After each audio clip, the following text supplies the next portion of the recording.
Hello. Welcome, everybody. I have no idea what's going on. I don't know. I think it's a flub. I think it's a fallacy. I think we're being demonetized, but demonetized like by demons, not actually money. Because it looks totally fine through my back end YouTube. Monetization's on, rolling. So maybe it's like hasn't even come up yet that it's going to get demonetized or whatever. But I've changed the title on this one to reflect that we love Dave Ramsey here so much. We love our king, David Ramsey. So I'm going to keep the monetization off till the end, and we'll hope for the best. Maybe that'll, because you're allowed to do, well, you can't like do something insane, on YouTube, but as long as you keep the monetization off, you can get a little bit more juicy. So we'll just keep it off, and I don't know what else they can do, really, because I haven't done anything crazy, and this is a YouTube video, for God's sakes, that we're watching. So we love Dave Ramsey. Dave Ramsey is the best financial guru I've ever seen and heard of. He's never made a mistake ever before, and if he did, then I would forgive him immediately. Right, everybody? Right? Clap if you heard me. Okay, well, I don't know where we left off. Did we see the part where he's talking about his, he had to pay his loans back because the banks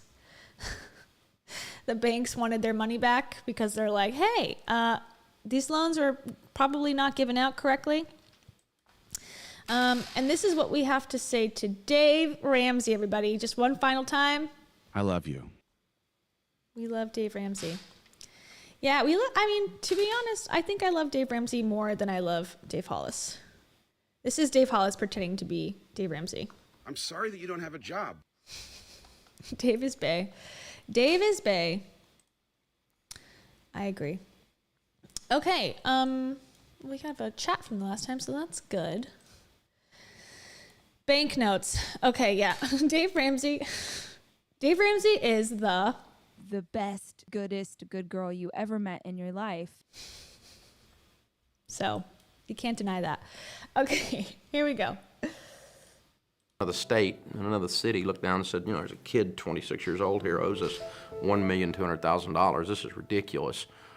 Let's limit this relationship, which is banker talk for call his notes and screw up his life. So they called our notes, gave me 90 days to come up with $1 million. There's no way.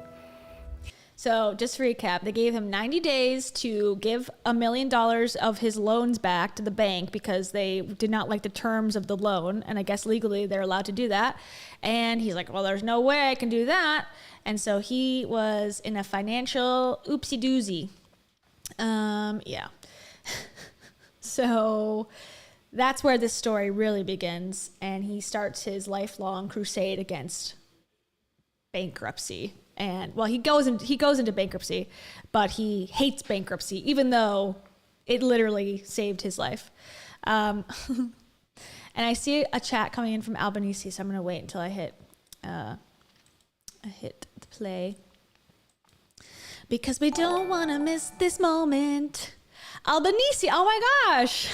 Wow, what a miracle. Thank you so much. Albanese says, anti-Dave Ramsey legal defense fund. Boo thing. Dave Ramsey is my boo thing and could also be my court-appointed prosecutor. I don't know.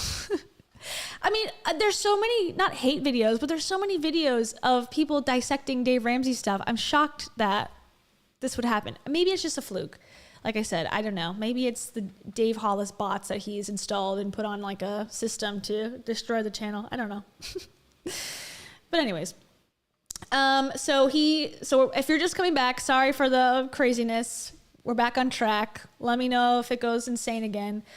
We hope not. And Dave, Dave is gone, but he just wants you to know. I don't have to go do a potty. He doesn't have to do a potty. Okay, so he's like, all right. So again, once we watch some more videos of Dave Ramsey talking to people and giving advice and giving his own backstory, he makes it seem like he went into bankruptcy because of like living an American life, you know, indulging in things. And, you know, he was a hard worker, but he just didn't have control, and he got out of control, and then he had to go bankrupt, and he was in so much shame that he never wants to do that again. And that's why he became a financial guru, right? That's the story he sort of lays out. But in this version, which is I think the more truthful version, he was like a pretty, you know, a aggressive real estate investor, a real estate house flipper, someone who was riding the coattails a little bit of their parents' success, using their name to get loans that he apparently couldn't pay back that quickly if this was to happen. He was trying to grow so quickly and so fast and go on skiing trips and whatever that he got out of control. That's not a typical American story of trying to make ends meet and not being able to save and living paycheck to paycheck. This is a guy who took a lot of risks and, like, you know, maybe was not super cautious about the amount of money he was spending versus saving versus flipping, and he was just too confident because, you know, like I said, family connections and such. So the way he tries to frame it from this point forward is bullshit. And I don't like that, because he's like trying to say, oh, I'm just like you. I'm just like you. It's like the Rachel Hollis saying, I'm just like you. Meanwhile, her husband is a Disney executive at like the top 1% of the company and of the country's wealth, you know, and this guy too saying like, oh, I'm just like you. I went to bankruptcy. I was in bankruptcy court. It's like, yeah, but you were also running an aggressive business. That's not just like a typical, you know, oh, I'm a nurse and I can't afford my payments. Like, give me a break. Anyways, here we go. Started to crash. I couldn't stop. Word got out on the street that I was in trouble, and I was in trouble. And our second largest lender, we had $800,000 out with them. They called our notes about 60 days later after the first one. So we had less than 6 months to come up with $2 million, and it's all in real estate. You can't sell real estate fast enough to pay that bill. We'd never lost money on it. If someone was to say like, hey, like, what should I do? I either have to sell my house or, you know, I'm going to go and I'm going to lose everything. He'd be like, sell your house. It's not impossible. Get to work, girlfriend. That's what I say. I'm Dave Ramsey. That's what he would say to somebody. And he is apparently more forgiving and understanding of himself. Like, I can't sell $2 million of real estate in 60 days. It's just impossible. It's like, oh, okay. You can be reasonable with yourself, but other people, it's like, you know, not so much. A deal. We'd never been late a minute on a note, ever. That didn't matter, though.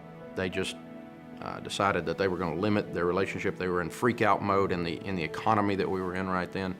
And those two hits started a crash that we fought for 2.5 years. No one wins without paying a price. The scripture says no discipline seems pleasant at the time, but painful. We sold everything as fast as we could. And it doesn't matter what you do. When you pile up stupid as high as I piled it, it's going to fall down and you can't catch it all. So no matter how hard I fought, no matter how... Isn't that his whole business right there is there's always a solution. Like, you can just buckle down, tighten up your bootstraps, like super high, and you can go work in a restaurant and deliver pizzas and do Uber and also start a business on the side and work your 9 to 5 and have your kids work and have your wife work and, you know, pay every single bill and debt off. Like, that's his whole thing. It's to make people have hope that that's true. And that they don't have to go and become bankrupt, which is not the worst thing in the world. There's a lot of actual like positives, and he sort of demonizes the, you know, bankruptcy. I don't know, it's not an industry, but the bankruptcy process, even though, once again, I said this in the last stream, that it helped him and it saved his financial life because he got to start over on a fresh slate. How smart I was, no matter how much I kept my word, no matter how much I was going to do the right thing and pay everybody, it didn't matter. I couldn't control the outside variables. Yeah, no one can. Then this is like what he literally tells everybody. It's up to you to fix your life, fix your financial situation. But when it comes to him, no, well, I couldn't do anything. I was just out of my control, the outside variables. It's like, it seems so crazy that his advice is the literal opposite of this. And I remember being so scared. Sharon and I, there was a lot of separation between us. She's pretty freaked out and scared, pretty ticked at her husband. I didn't have any answers. I was the guy that had all the answers. This music, man. The weird thing was we paid the $4 million down all the way to $378,000. It was unbelievable. But some of the little ones, we had been... Again, a humble brag. We're in the middle of the sob story, and it's like, well, but we were able to sell $3 million of real estate, so I'm actually a pretty cool guy and pretty fucking successful in business, but, you know, also, it was really scary. Okay. Sued hundreds of times, it felt like. I don't know exactly how many it was. It was close to 100 easy. And one of those... He was sued hundreds of times and continues to be sued by former employees to this day. Those little lawsuits decided on that they were going to execute on the judgment, and they arranged with the sheriff's department to come take the furniture out of our house on a Friday morning. So September 22nd of 1988, we met with a bankruptcy attorney. That night, we signed bankruptcy papers. I'll never forget that. He filed them on Friday morning. So we filed bankruptcy on the 23rd to keep the sheriff out of our house and keep him from taking the baby bed. How much could the baby bed possibly be worth? $200? Well, we were going to not file bankruptcy for no reason other than pride, most likely. But then they were going to take our crib, so, you know, I caved. It's like, okay, sure. I was out of gas. I didn't have enough emotional energy to fight anymore. I mean, we were just beat up and beat down. Right after that, we started finding out God's Word had something to say about money. And this really wasn't the end of the story. So I met God on the way up, but I got to know him on the way down, without a doubt. I started studying biblical finance and comparing what the Bible and common sense has to say about money, comparing that with what I had learned in academia, because I've got all these letters and licenses after my name that says I'm supposed to know something about money, but there I sat broke. I started applying new ideas like a budget and like an emergency fund and like getting out of debt and staying out of debt. And we had a guy at church come up to me not long after and said, "Hey, can we have a cup of coffee with you and your wife? We're going through financial garbage and you know, it's about to tear our marriage apart, and it looks like you all..." Hey guys, just so you know, we're at the happy part of the story because the music is now happy music, happy corporate music. So the tides have changed, just so everyone knows. Made it. How did you make it? And we're like, well, we barely did, so we'll talk to you though, you know. So we had a cup of coffee with him. I guess that was my first financial counseling session, probably. I got a budget out. I remember getting the yellow pad out and saying, "Dude, you got to do a budget. Tell me where's your..." And I'm sitting there trying to look at... Yeah, I don't know. That's a good point about the biblical finance line. I don't know what biblical finance means. All I know from my very limited, tiny, like, you know, Catholic childhood upbringing, I know that Jesus, like, would throw tables of taxes on the ground. That's all I remember about finances. And listening to Dave, he talks about there's a scripture where God says, you know, if you're building a tower, and now again, I'm sorry, I'm butchering this whole thing, but if you're building a tower, you have to make sure you have the finances to build the tower, otherwise it'll stop, you'll be halfway up building the tower, and then you won't be able to finish, and Jesus will not be pleased. I don't know which book that's from, but, you know, I've heard through the grapevine that it is a scripture. So yes, I don't know what biblical finance is. Please let me know what your thoughts on biblical finance are. At his numbers, and I thought, man, this will really work. I can really show people how to win with this. And I could see it instantly in other people's situations. I guess because we had been there. I got a friend of mine that says having a testimony is a great idea, but getting one's a pain. The scripture says no discipline seems pleasant at the time. Later on, however, it produces a harvest of righteousness and peace for those who have been trained by it. Okay, we're at chapter 3. Now, for my vision for this video production crew, we already had the old rusty lawnmower. We got the Bible. We didn't mess that one up too much. We got to keep that pure. But we got to find the oldest fuel can that God's great earth has ever seen and tie all of these strings to it, okay? Do you get my vision? Perfect. Execute. Let's go. Yeah. Interesting. I'm reading all the comments. It's really interesting. I know a lot of churches teach Dave's teachings, and so he's got like a biblical principles that he's sort of come up with. So it's almost like he learned biblical finance and now actually is biblical finance. Okay, hope is the fuel. Here we go.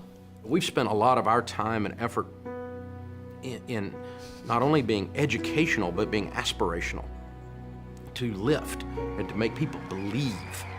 Because when you believe, you can do a lot of things that really don't even make sense.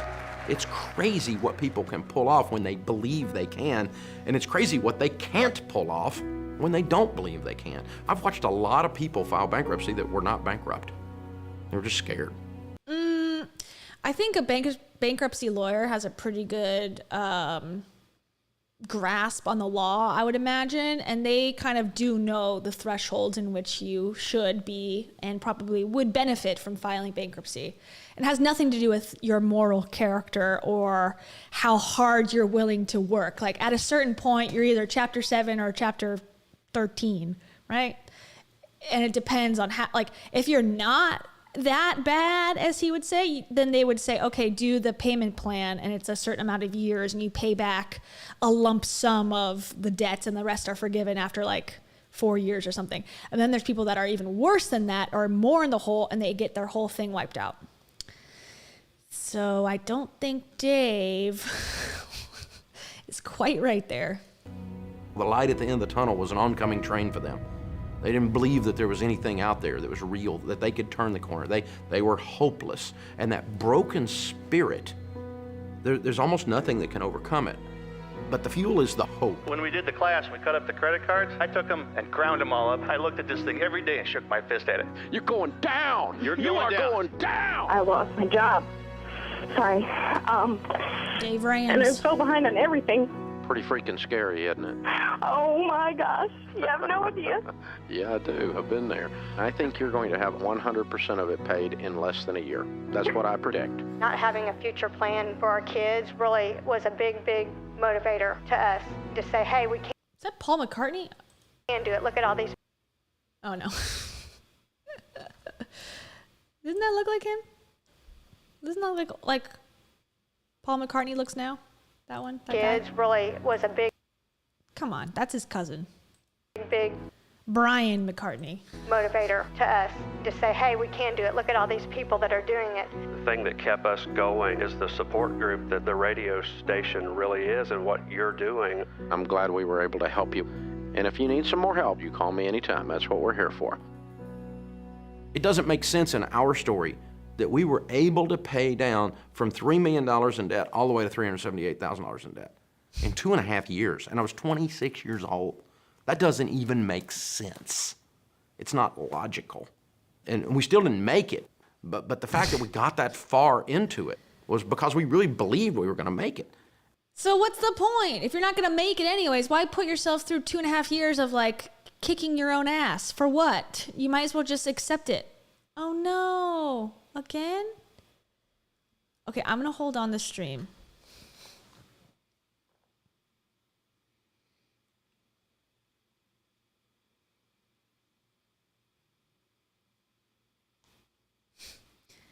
Hello? Anybody?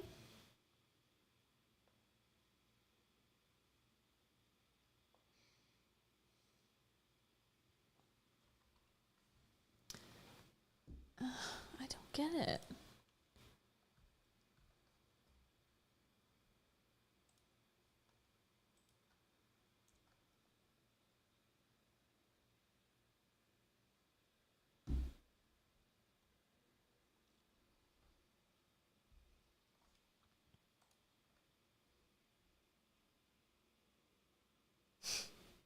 Hello, everybody. Okay.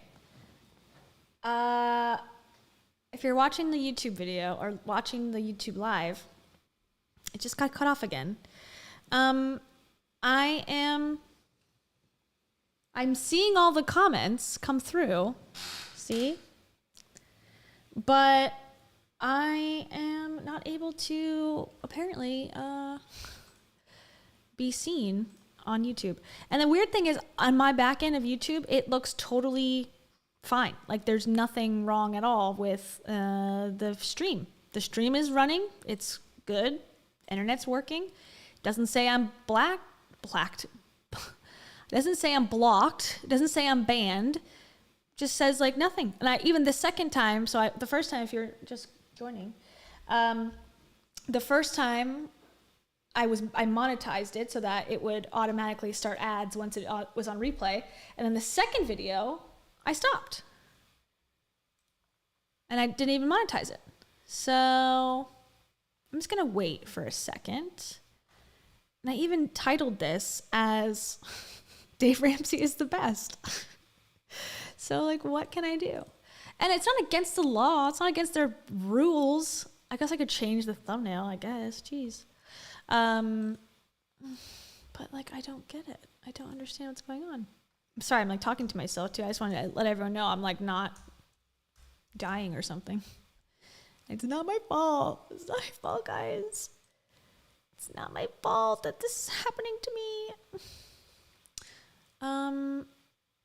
It says it's still live. I don't know. Suspended for policy violations. What the freak? I don't understand what's going on. It's back. Okay, hello? Can everyone see me? Someone check the stream again.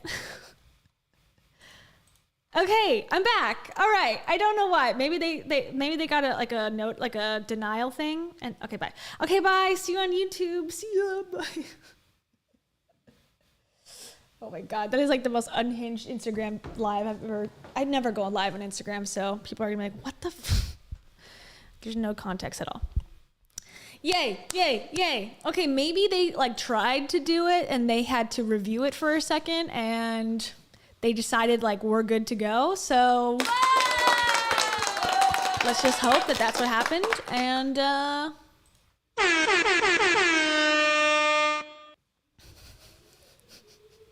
we're back in business, baby.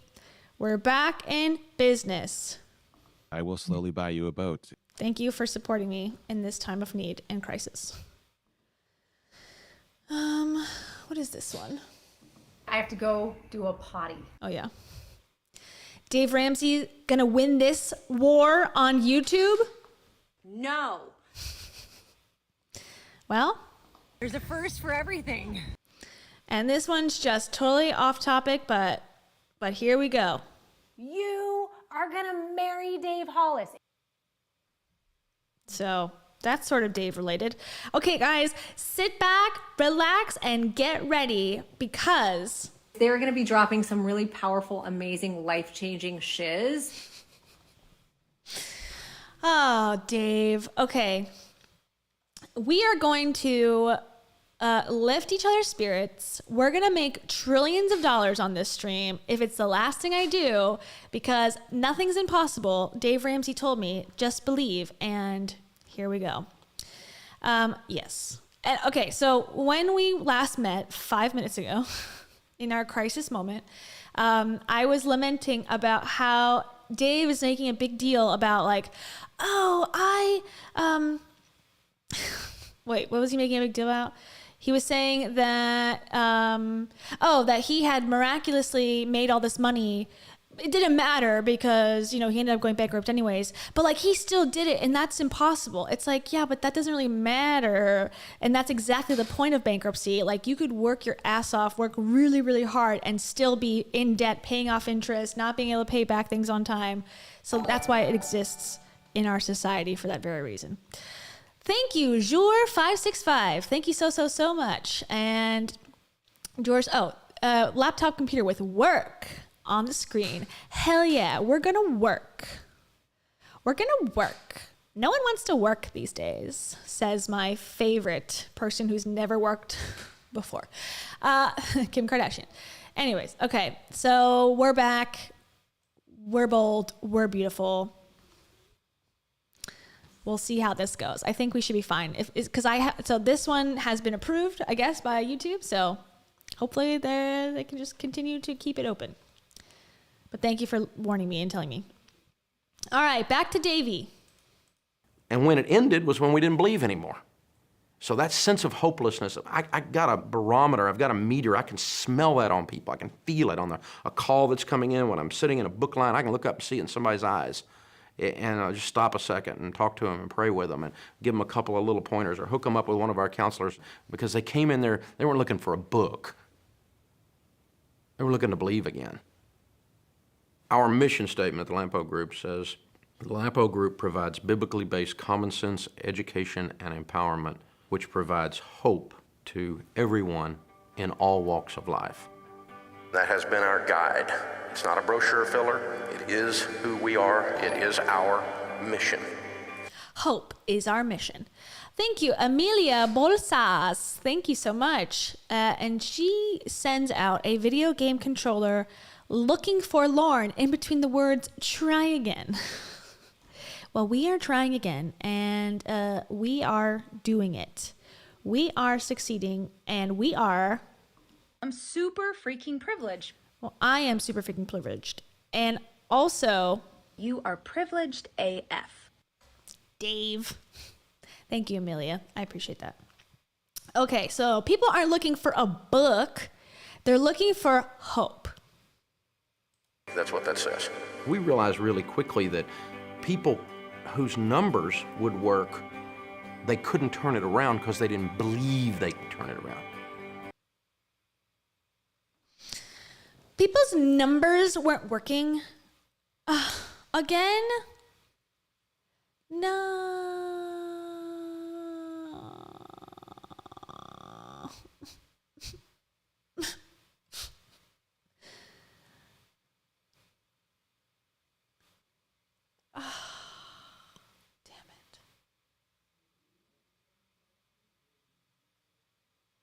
All right. I hate this. God damn it.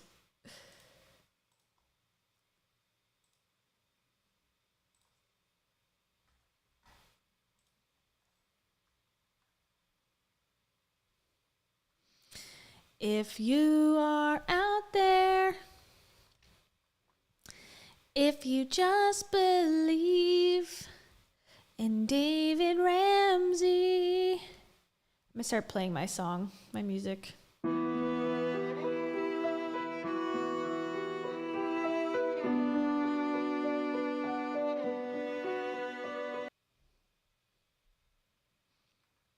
I need to upload that.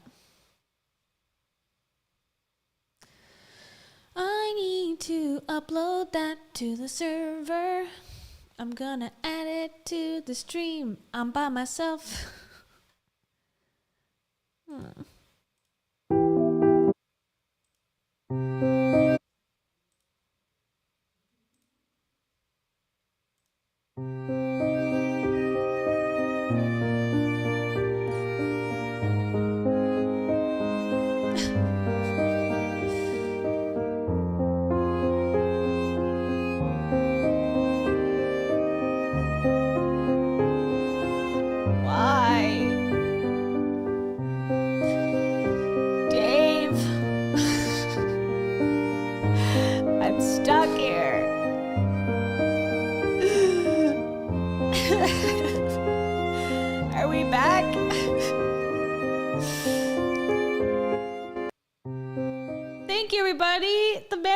The woman festing worked. Okay. I wasn't sad at all. I wasn't having a depressive episode. Okay, well that video's done. I guess we'll never know what happened. I guess we'll have to fill in the pieces, fill in the blanks. Thank you for your hard work and prayers and thoughts. And, excuse me. And it will not be forgotten. Let me see. Don't be scruffy cunts. Okay, YouTube. Don't do that. Yeah, third time's a charm. I appreciate everyone. I appreciate everyone's support. Okay, well, that's basically his story anyways. So, I mean, his background, which I think is sort of bullshit. But I also love you, Dave Ramsey. So don't get any ideas about this being a critical channel whatsoever. We love Dave. That video, just so we know, is on Dave's website. It's on YouTube, upload. It's not like I downloaded some secret video. But, he does have like a 900 person company. So maybe they got someone on staff that's like in charge of shutting down all possible hatred. That is a theme. I will say that is a theme in the Dave Ramsey company, from what I can tell, that, you need to be on Team Dave or else you are not going to enjoy your job. Okay. So that's like Dave Ramsey's beginnings. So he claims, that he did go bankrupt, but he believed in himself enough that he almost didn't have to, but then he does. And, he then starts over and goes to church, finds God or meets God or gets to know God, and then meets someone at the church who gives him like a financial budget thing. And then from there, he starts to teach finance to other people, and then he gets on the radio and then starts his show, which eventually becomes the Dave Ramsey Show, which is now the Ramsey Show, which I believe is, now I could be wrong, but I think, just reading between the lines, that he changed it to the Ramsey Show because he wants to continue the legacy of the show beyond his own self, his life. He wants to retire at some point. He's in his 60s now, early 60s. So I'm assuming he's like going to want to, chill at some point, most likely. So anyways, okay, so there's a few other topics that I want to touch on in this stream before, it goes off air again, before censorship takes full control of this stream. So we need to talk about the business and some hypocrisy there. Now, probably if you have no idea who Dave Ramsey is, you might have heard that there's this like Christian company that seems to be in the headlines a lot for discrimination, or, being accused of discrimination more clearly. And basically he's got a company where people, let's just go to his website and I'll show you all the things. But first, let me show you my favorite things that I found on the Dave Ramsey website. And it's called Ramsey Solutions.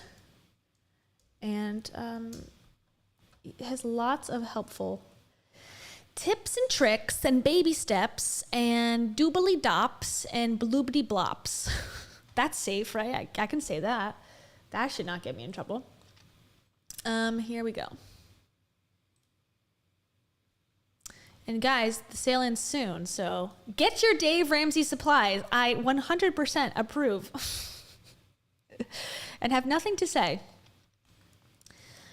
negative about him. And I see Lydia. Oh, there it goes. Lydia, thank you so much. Lydia Lewis says, your lives have been giving me life through a breakup. You also helped inspire me to stop drinking. Oh, thank you.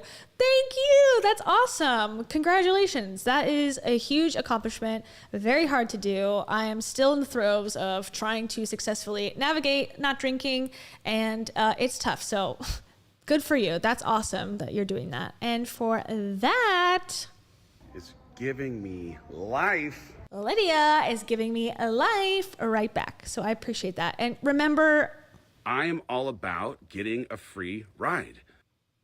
I am. And you should too. Follow Dave Ramsey. Thank you. I appreciate that. All right. So here's his website.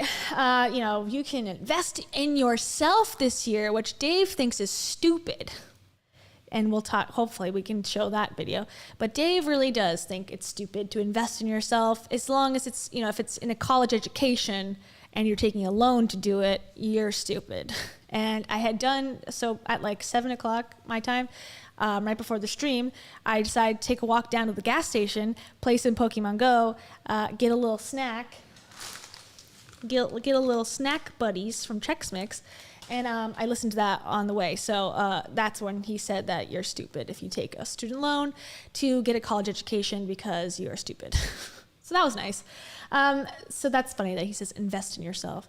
But this is all boring. this is all the boring crap you can buy on the website. I was searching for the fun stuff, and I have found it.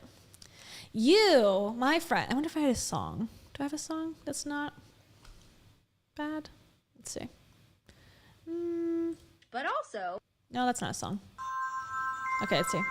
We have the Rachel Cruz wallet. I need like a QVC song.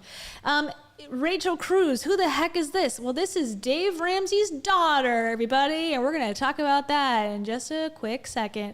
But first, if you needed a wallet for $64 and you wanted to spend it on Dave Ramsey's website, you can do it. Marlena Mouse, thank you so much. Love hanging out with you, Kia. Thank you. I appreciate that. And for that, I want to throw up. Hold on.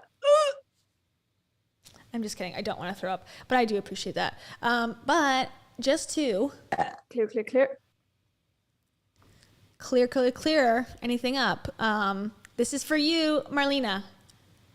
What up, homie? What up, homie? Tony Robbins says, what excites me most is see a person die. that's self-explanatory. I appreciate that. Thank you so much. Okay, back to Rachel Cruz's wallet. It's the first ever wallet that's ever been existed is on the Dave Ramsey website. No, it's the first ever genuine leather wallet with integrated cash envelope system.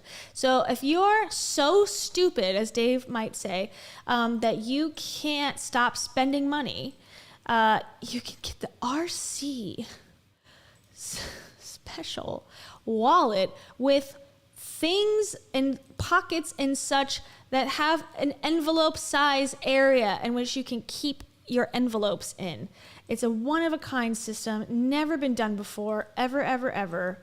And it is a built-in accountability partner. So if you don't have a real accountability partner in your spouse or friends, this wallet will fill in that parasocial relationship. Or I guess it'd be inanimate object relationship. And there's Rachel Cruz herself. So and there's a whole video about this wallet, in case you wondered. You guys, I can't hold it in anymore. I have to tell you some big news. I can't believe it's happening. I've waited for years for this to happen. And I can't even, I feel like I gotta pinch myself. I can't believe it's happening. But I have a new product that is coming out.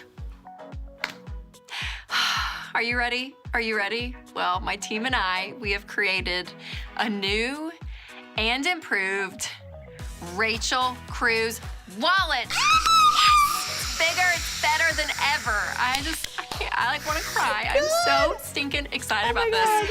I cannot wait to show you and tell you about it all because you guys have been asking for it. I'm sorry, I'm okay. I'm sorry. He's like, are you being kidnapped? No, I'm not. This is Rach Talk. This is Rachel Cruz. This is the new Rachel Hollis. Yeah, I agree. Anyways, that is what it is. It's just funny. As someone who's like, you don't need all this crap. You don't need all this stuff. You're an idiot if you buy stuff. Selling something like this and making, a whole video about how exciting it is just seems a little bit. This is not going to pay off your debts. They can make it seem that way. Oh, it's got pockets to keep you accountable. But in reality, it's a waste of $65. Put it in a real envelope. And if you really have struggles with spending, come on. Anyways, that's one thing. This is the other one. Dave Ramsey's Act Your Wage board game. So, act your wage, not in the new hip way to say it, where it's act your wage. I don't get paid enough to care that much about this company. I'm paid to do my job for 8 hours and go home. No, he doesn't mean it like that. It's act your wage. I'm going to show you how hard it is to live unless you make $1 million. So basically, for kids 10 and up, but the funny part that I found was, okay, here's the board. You have to pay bills, save and spend, payday. Okay, kind of like Monopoly vibes. But you get these cards, right? One of them is, you get gazelle intense about saving, and you save $1,400. Okay, you made a wise decision. You put a little extra in the hands of a total stranger. You give $100. Okay, these are like the little, the little things. What is this one? There's so many funny ones. Okay, wait. Dave says, the paid off mortgage has taken the place of the BMW as the status symbol of choice. You've saved $500 or $600. Okay. This one, here's where we get funny. I don't know what year this was made, but life card. It all starts by learning each player's income and lifestyle. Okay, this person is job, teacher, salary $44,000, status married with 1 kid, paycheck $1,700, housing $800. Where? Please tell me where. I will move there today with a child and married. You're living in an $800 rental place? With that space? Okay. Food, $200. Maybe. Seems low. Utilities, $300, fine. But $800 rent? Okay. Give me a break, bro. And then this one too.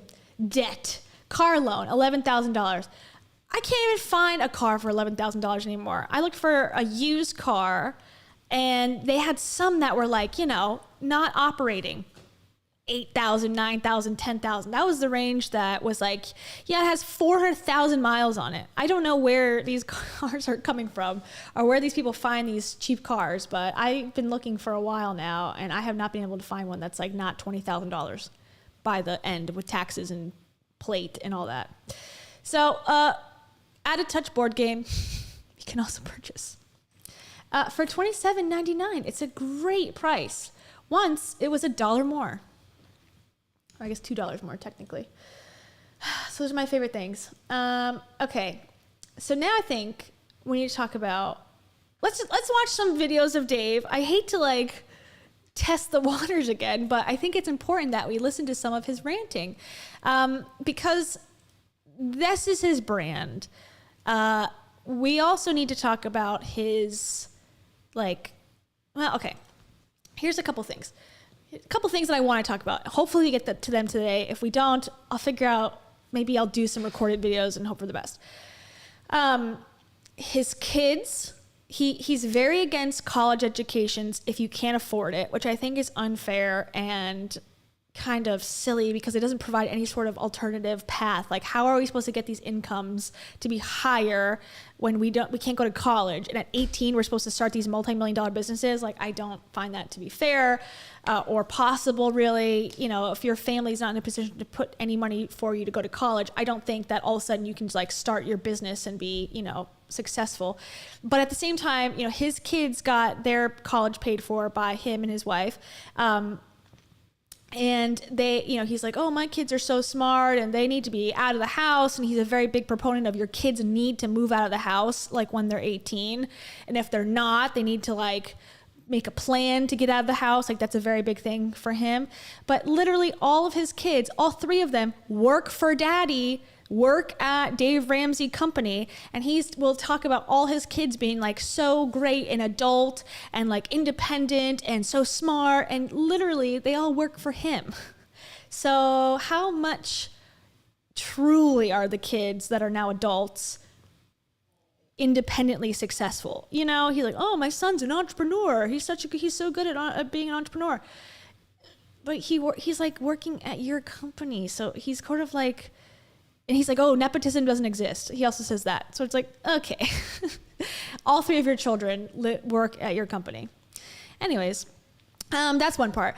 And another part is that he has a policy, which is on his website, and I can go to that link, where he clearly states that if you have different beliefs than him, he is within his rights to fire you. Which apparently, I guess is true. Again, I'm not a lawyer. I don't know for sure, but no, I lost it. Wait, did I? Oh, here it is. Okay. This is on the Ramsey website. Now, this is in reaction to people who work for Dave.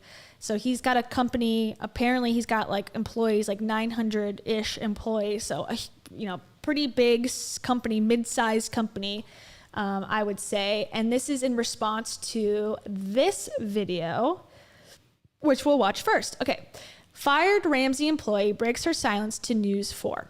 And News 4 is like on their Dave Ramsey coverage. So fingers crossed, everybody. We're playing a video. Hopefully it'll be fine.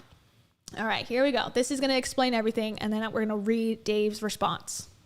Now to the interview you will see here on 4 only. The woman suing financial guru Dave Ramsey's company after getting fired for premarital sex is breaking her silence for the first time. Yeah, she was terminated after she disclosed to the company that she was pregnant and not married.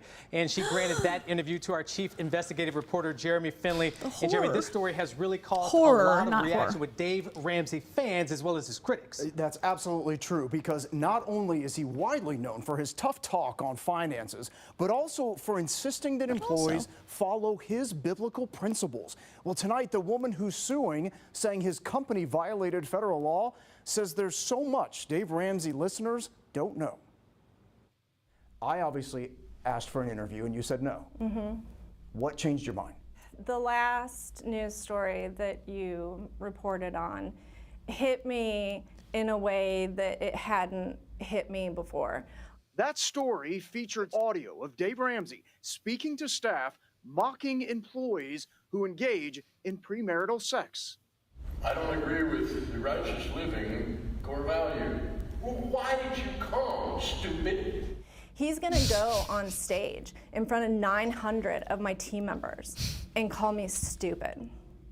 That's grossly inappropriate. The former administrative assistant for Ramsey. He thinks a lot of people are stupid and calls them stupid pretty openly. So, you know, as much as I do have sympathy for her, I feel like it's like, you know, step in line. Everyone else is stupid too, according to him. She's not the first and she won't be the last that he'll call stupid publicly. Ramsey's technology leaders says she remembers the day a male colleague received a warning from their superior. One of the technology leaders did specifically say, you know, you can't have sex with your girlfriend and work here. Ramsey says in the audio, if you don't agree with his biblical principles, you have no place in his company. If you don't like that, this is your cue. Don't let the door hit you in the ass. But O'Connor says it was never stipulated that premarital sex was cause for termination. Were you afraid when you found out that you were pregnant that you were going to lose your job? Yeah, I mean, I was terrified. She states in her federal lawsuit that as soon as she emailed HR to alert them to her pregnancy, this is how a committee member responded to her email. It's classless. That's what his response was. Classless. It broke me. Like, it broke my soul. She says the company almost immediately terminated her insurance. It's like leaving the cult. You just described it as a cult. I'm not a cult expert. I would actually be very interested in somebody who is more of an expert on cults or high control groups to get their opinion. O'Connor is now suing, saying federal law forbids discrimination based on pregnancy, knowing just who she's up against. I knew that I was basically going to be taking on these bullies. I mean, it's still terrifying. It's terrifying right now. All right, O'Connor says she was offered a non-disclosure agreement and a financial payout, but she declined both. And she has a lot more to say. News 4 Investigates has been speaking with other sources about work. And so he's just talking about the other stories. So, okay, so obviously there's like, is that legal? Whatever, you know, there's a lot of questions. And from what I can find, Savvy in her video where she talks about this topic and this specific case, she kind of went through some of like the legal stuff. And basically what it said is like, you can't discriminate on race, sex, or like disability. So technically, yeah, it's sort of a gray area, but I think, you know, you could probably, and I am no expert, obviously, I'm no legal, you know, expert or lawyer or anything. But if it was me trying to think, I mean, they filed a lawsuit. I don't know where the lawsuit is. It seems like it's just like, you know, being pushed down the road, especially during COVID stuff. It gets usually pushed further down. You could, a woman, you know, is the only sex that could be proven, you know, to be basically a man would have to admit or be caught on camera to be having sexual relations before marriage. A woman who gets pregnant can't help that. So I don't know if that would be a sexist thing or be something that could, go into this. Again, he doesn't run a nonprofit. He doesn't run a church. So yeah, he sort of is up for scrutiny and having fair working conditions for his employees and fair hiring practices. But as Dave would probably not disagree with, he's pretty double down Dave. He's another double down Dave that we've seen on this show. This is on the website from January 7th, 2022. Employees have to follow the moral code. Now, again, this is on the website, Office Moral Code, okay?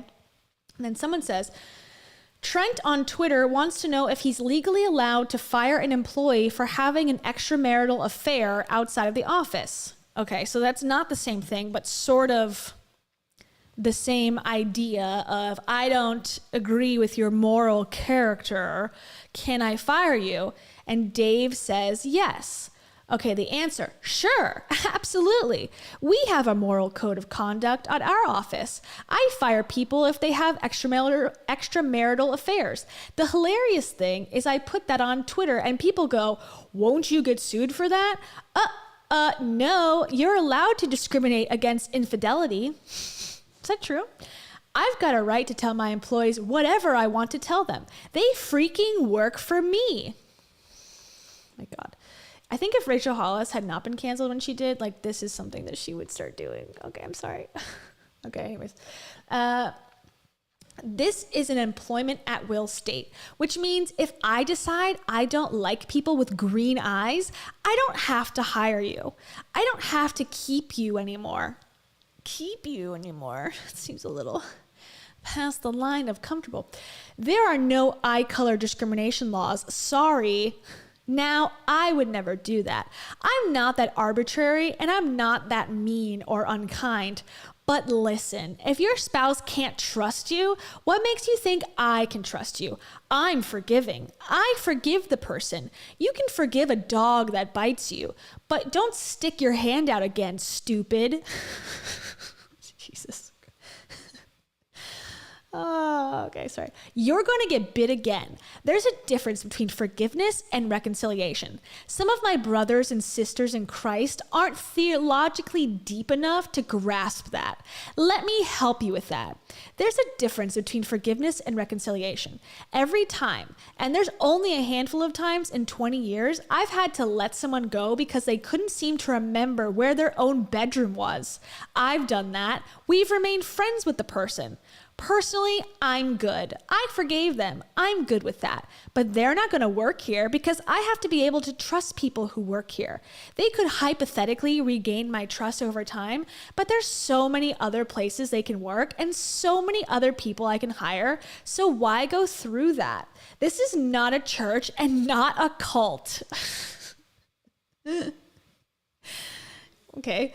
You can go to heaven and not work here. This is not a heaven ruling. It's a you just don't get to work here ruling. And yeah, you can do that and not get sued because it does affect your performance.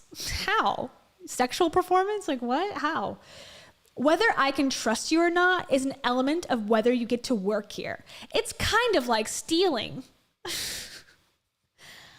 How? So this is very on brand, I will say, for Dave. Dave is very sensitive. And I'm not saying sensitivity is wrong. I just think he's a little more sensitive than the average person, genderless person. He's a little more sensitive. And if you don't like something that he has said or something he has done, that might be the wrath that you are going to come under. Okay, so there's definitely that element where you have to stick to the code of ethics that he has set forth.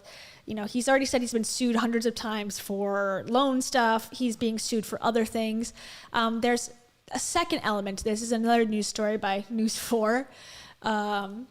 And this one is about a woman who was allegedly fired because her husband went to a Christmas party at Dave Ramsey's, or for Dave Ramsey's company. And it was during COVID when things were more crazy and there was like no masks in sight, and the guy apparently made some sort of statement as to like, this is not safe or this is not good or something like that. I don't know what the actual statement was, but then apparently she was fired because her husband, who doesn't work there or never worked there, was there for the Christmas party, made that comment to somebody, and it got back to Dave, and apparently he fired her. So here's that story on the news. Recently, it's come to light that I've done some things personally that are... Oh, okay, yeah. Let me also say this part. So the hypocrisy given in the thumbnail. So that woman that just was in the last video, allegedly, she was let go because she, fell pregnant, as they say, or she got pregnant. She wasn't married. So therefore, she's the worst person in the world. She can't be trusted. She's a dog, whatever, according to Dave. So people are saying it's hypocritical because Chris Hogan, who is this guy that's on the screen. Now, I don't know a whole lot about him. The only time I've ever heard about him was actually through Rachel Hollis, who was supposed to have him speak at the Rise conference, the last one that was in Austin last year. And he was on the schedule the day of, because I got the agenda because I was attending virtually, and he was on the schedule and never showed up. And that was when this was all happening. All this stuff was brewing. So apparently, and I forget where I heard it, and I wish I had access to where I was watching it, but allegedly, Chris Hogan has been unfaithful to his marriage multiple times, according to something. And he even says, he alludes that he had done something wrong. He didn't follow the moral code. But somewhere somebody has accused him of being unfaithful in his marriage multiple times. And apparently, according to this person, they said that Dave put him on like a probation where he was allowed to still work at the company, of course. But he had to, go to counseling through the church. He had to have like someone monitor him. His wife had to be like, she wasn't allowed to go to anything because of the infidelity, because, Dave apparently, allegedly, this is all from like an account that I watched, a video, and we can watch that, where she wasn't allowed around anymore because they didn't want this information to get out. And then over a long period of time, finally he got let go. And some were speculating because one, he's a man, and two, he was like a high producing employee. Like he had airtime, and he was someone who was bringing in a lot of money to the company, so they like let it slide, allegedly. Okay. I'm seeing your comments. Cancer in the middle of all this. Oh wait, I'm still live, right? I'm still here, right? Don't make me put that sad music back on, please. Okay, so here is the Dave Ramsey stuff. The Chris Hogan stuff. It's come to light that I've done some things personally that are not in line with Ramsey Solutions. Turmoil inside the company of financial guru Dave Ramsey, one of his top personalities, announces he's stepping away for personal failures following blistering claims in a federal lawsuit. Let's go to our chief investigative reporter, Jeremy Finley, who has been uncovering insider complaints about the company. And Jeremy, what's led up to this announcement? Well, Marius, fans of Dave Ramsey knows him for two reasons. One, for how he helps people get out of financial debt. For two, for being a Christian corporation. But at the same time, a federal lawsuit is now claiming that the company is firing employees for reasons that have nothing to do with their work. I need to let you all in on some things that have been going on in my personal life. That's Chris Hogan, known by Dave Ramsey.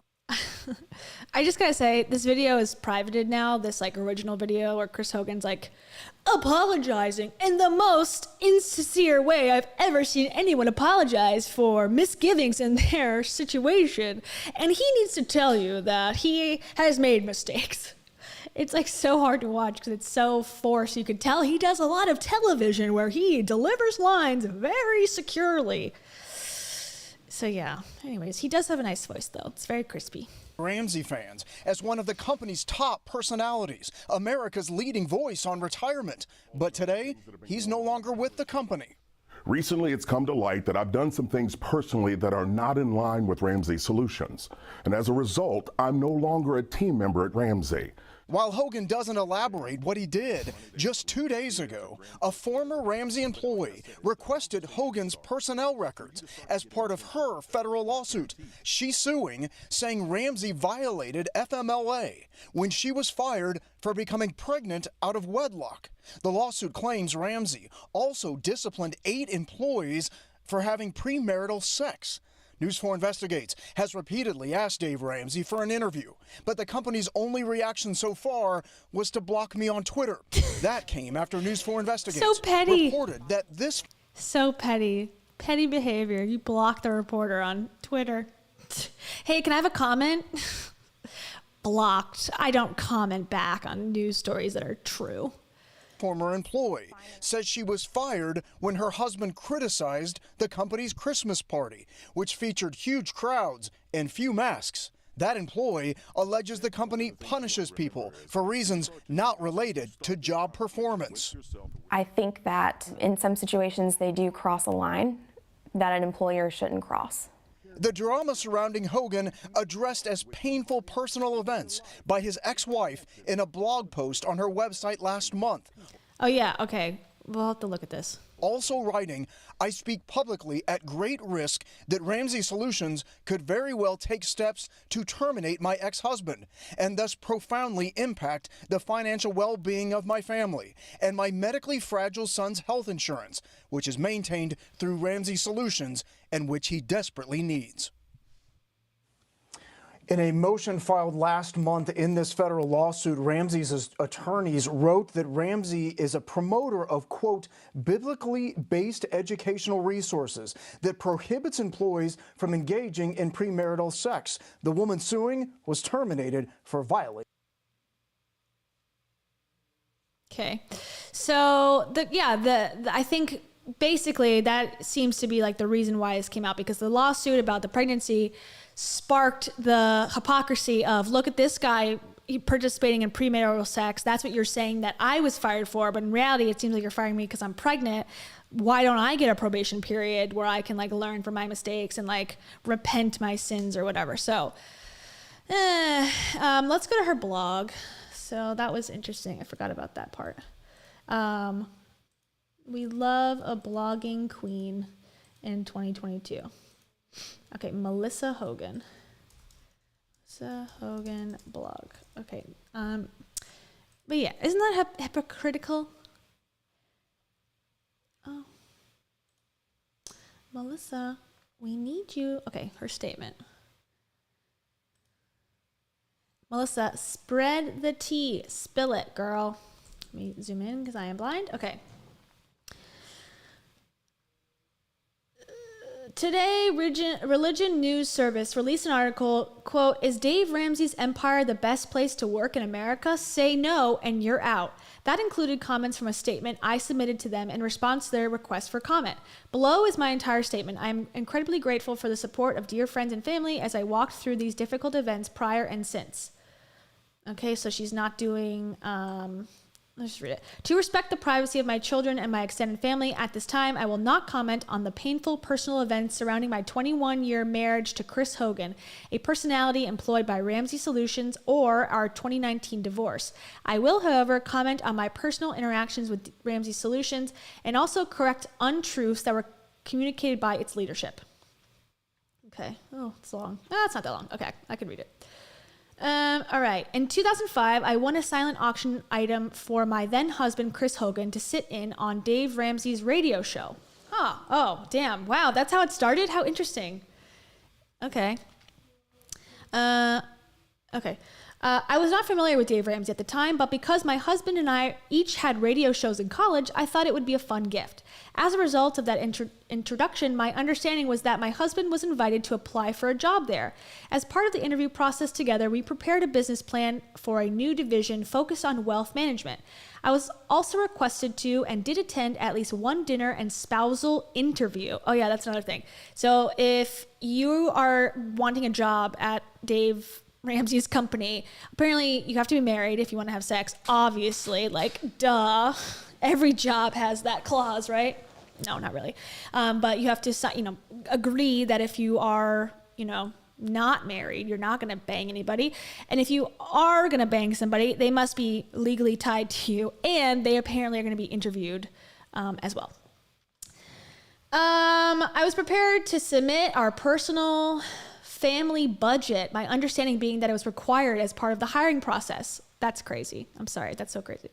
After my husband was offered a job with Ramsey Solutions for over 13 years, I was then part of the Ramsey Solutions family, participating in company-wide family and holiday events, special events for the personalities and their families, and live events at which my husband was a speaker. I also socialized and attended church with a number of other employee families. On several occasions, I was requested by Ramsey Solutions to provide videos of encouragement for my spouse, and I attended private events at the Ramsey family homes in Franklin, Tennessee, and on Timms Ford Lake. In 2016, I supported my husband in the launch of his first book, including but not limited to, by attending particular book tour events arranged by Ramsey Solutions. I witnessed generosity to employees and met some of my closest friends and families of Ramsey Solution employees. I acknowledge the help they provide to many families struggling out of debt, and the hard work and dedication of hundreds of employees there. They are also supported us in many ways as we struggled with our youngest son's diagnosis with Hunter syndrome. Unfortunately, however, the actions of Ramsey Solutions leadership surrounding challenges in my marriage to Chris Hogan were inconsistent with the values they communicate publicly. I found their approach and many actions to be controlling, manipulative, and deceptive. In light of more recent actions by Ramsey Solutions made public in court filings and news articles, I also find their actions to be hypocritical. Yeah. This would matter little to me if they were a company that didn't profess to be Christ-centered. However, as they purport to be led by biblical values and wield a large influence in my and my children's own community of Middle Tennessee, these matters are significant and troubling to me. For example, after learning of specific painful issues in our marriage, Ramsey Solutions leadership and Dave Ramsey specifically prepared a, quote, restoration plan for our marriage. Okay, so this is the thing that they put in place of being fired. Like the other woman was like, bye, see ya, good luck, insurance is gone, allegedly. And this is what the Chris Hogan upper echelon employee gets, allegedly. Restoration plan for our marriage, a process to which I initially agreed. After that process began, it was communicated that they intended for our marriage counselor, personal therapists, and our church elders to report to the leadership of Ramsey Solutions. Can you imagine your boss being like, okay, I need your therapist's notes, I need your clergy notes, I need everything about your personal life, what you do in the bedroom, who you're seeing, what bed you're in, like I need all the deets, send it to me, I am your boss. No thanks. Thanks, Bob. Okay. After that process began, it was communicated that they intended for our marriage counsel. Okay. For example, it was dictated that members of the board of Ramsey Solutions would have full access to updates from our counselors involved in real time. In essence, as part of that process, we were to waive confidentiality with our therapists in order to have them report to Ramsey Solutions leaders. I now recognize that to be unhealthy, controlling, spiritually manipulative, and deeply wounding. Yeah, this is not a church. This is not church. This is not nonprofit. This is, they say they have Christian values at the company, but this is a fully not public. I don't think it's a public company. I think it's a private company, but it's not affiliated with any church officially, I believe. Okay, during a process that was supposed to help restore our marriage, Ramsey Solutions board members attempted to manipulate and control me through emails and phone calls. They characterized their plan as aligning with the Holy Spirit and suggested that things would not end well if I made choices to support healing in my marriage and family that either were not directed by them or decisions that they did not approve.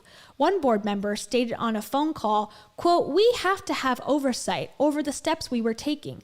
They also attempted to dictate how I was feeling while also suggesting that I distance myself from other support. Okay, cult-like, in my opinion. At one point, they even uninvited me from my husband's second book tour. Okay, that's the part, because she was not happy with how things were going. I thought that's what the guy said in the other video.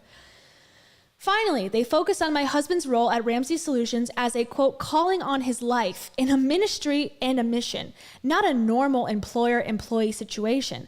They also emphasize that their compensation was funding our family. I responded, quote, the calling on his life is to be a servant of the Lord in whatever capacity, and the calling on his life is to be a God-honoring husband that reflects the relationship of Christ and the church. The calling on his life is to be seeking the Lord and to be serving his children and to be serving his neighbors. This career specifically isn't the calling on his life. Thanks, Micah. When I sought to maintain healthy boundaries against the control from Ramsey Solutions leadership, they shifted to suggesting that I was the problem, that I lacked, quote, hope for my marriage's future and did not trust them. Several months later, at a company-wide meeting in May 2019, Dave Ramsey personally discussed my marriage from the stage and falsely described specific actions of mine. He told the audience that I had come to Ramsey Solutions and demanded very angrily to see him. The truth is that on that December 20th, 2018, I came to Ramsey Solutions office for what I believed was a previously arranged meeting about issues in my marriage that I thought were going to be made public. I arrived at the reception desk of Ramsey Solutions and quietly requested to see Dave Ramsey. I then sat down in a chair and waited for approximately 20 minutes while texting a friend. Many employees, including members of Ramsey Solutions leadership, saw me quietly waiting in the lobby. Instead of speaking with Dave, I was surprised to be greeted by Dave and two other male board members in a conference room who then proceeded to accuse me of making false accusations. The very fact that I was alone in this confrontation with three men who largely had the power over our family's income and who were making such accusations against me was extremely intimidating and caused me a great deal of anxiety. During his remarks at the May 2019 staff meeting, Dave Ramsey also publicly mischaracterized my actions during the ensuing process as involving anger, hyperbole, and drama. The fact is that I repeatedly expressed to them my support and concern for my husband, my marriage, our testimony as believers, and the truth. Oh boy, okay, I'm almost done. It's almost done. Okay. The trauma I experienced from my interactions with Ramsey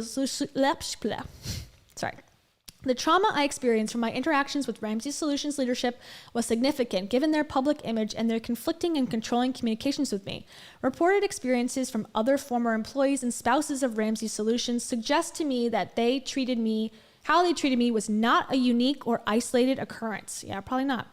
Were I still married to an employee at Ramsey Solutions, I would harbor a well-founded fear that my spouse would be fired for me sharing the statement despite its truth and the evidence supporting it. My statement reflects actions they have been aware of for approximately 2 years, as well as my own feelings about such.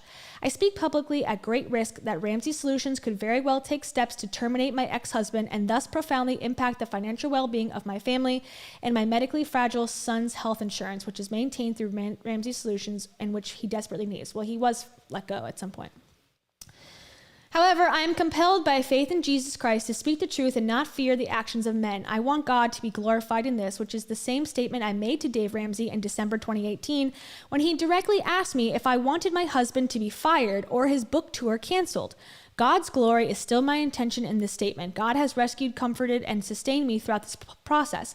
As Ephesians, oh my God, I'm so sorry, suggests, God expects harmful actions to be brought out of the darkness into the light.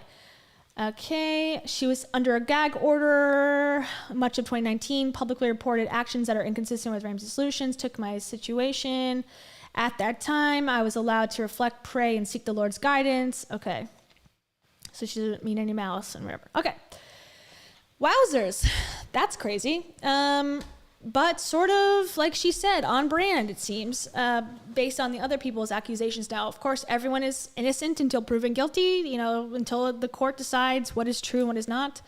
Who's to say? It's all alleged, but pretty compelling stuff, I would say, personally. And yeah, I think it shows the hypocrisy. And, it's a total separate side issue that she's got going on. But yeah, that's a lot of employees that are sort of, probably going in there with good intentions to work and probably are Christian, I would imagine, but are not the right Christian or aren't doing it well enough for Dave, so it seems. Okay, so let's now, while we got that out of the way, let's watch some Dave. Dave really being Dave. Excuse me. doing what I got a little bug in the house. I'm sorry. Doing what he does best. Okay. So here's his YouTube. So this is like, he has the show, right? He's got the radio show. It's sort of like a podcast at this point. And this is like the highlights channel. So also, speaking of highlights channels, I now have a highlights channel. So we'll see how this goes with this episode because it's kind of a cluster. But from now on, I will take segments that we do in the show. So if there's different topics or different things, I will put them on the Kia's World highlights channel. And I can show you real quick. It's on, if you go to my channel, which I guess you're on right now, obviously, and you go to channels right here at the top, Kia's World highlights, and you can watch all of the highlights there. The reason I did this is just because the algorithm, someone said, kind of suggested, and from what I see from the bigger channels, if you do a 3-hour live and then like a 20-minute highlight, it could mess up like what type of channel you are. So that's why I'm switching it up so that this channel is like live streams and longer stuff, and then that channel is the shorter stuff, segments cut up, but it's the same content. Anyways, okay, enough of me. Back to Dave Ramsey. I think we should call him Daddy Ramsey because he seems like he's trying to be everyone's dad. Okay, here's him talking about the student loans because this is topical. So this is interesting. Oops. Okay, I hate these. And you make less than 120. Okay. If you are a $10,000 student loan person and you make less than $125,000, and this is getting ready to be forgiven, we're happy for you. We're glad you got relief. We want you out of debt as quickly as possible. We want you to get out of debt, and we're happy for you as individuals. We're also simultaneously angry on behalf of the people who paid off their loans and feel screwed. And you know why they feel screwed? Is because they got screwed. If you are a $10,000 student loan person, okay, so that was his one take. And that's this. He's got another one with his daughter. This one. All right, you guys, big news out of Washington, D.C. today. So the Biden administration came out and they're forgiving per person $10,000 of student loans if you make $125,000 or less. So first and foremost, we want you debt-free. We want you debt-free. So we're happy if you got your debt forgiven. But a lot of people aren't happy. A lot of people are very angry because they paid off their student loans. And what do they get? Oh, they get the burden of having paid off these other people's student loans. So this is a political move. The Biden administration is doing this to kind of get your attention and make you love them because the midterms are coming up. And this is an economically failed presidency. Horrible. Okay, and he's out of control, and it's a mess. So people are very angry, and people are very happy today, and we're a little of both over here. $300 billion, you guys, on the taxpayers now. So remember, if you want to fix your life, who fixes their life? We fix our own lives. We don't wait for Washington to fix our lives. You fix your life. So become debt-free, you guys, ASAP. Are you guys? That's the same lady who was like, guys, I'm going to cry. I have a wallet.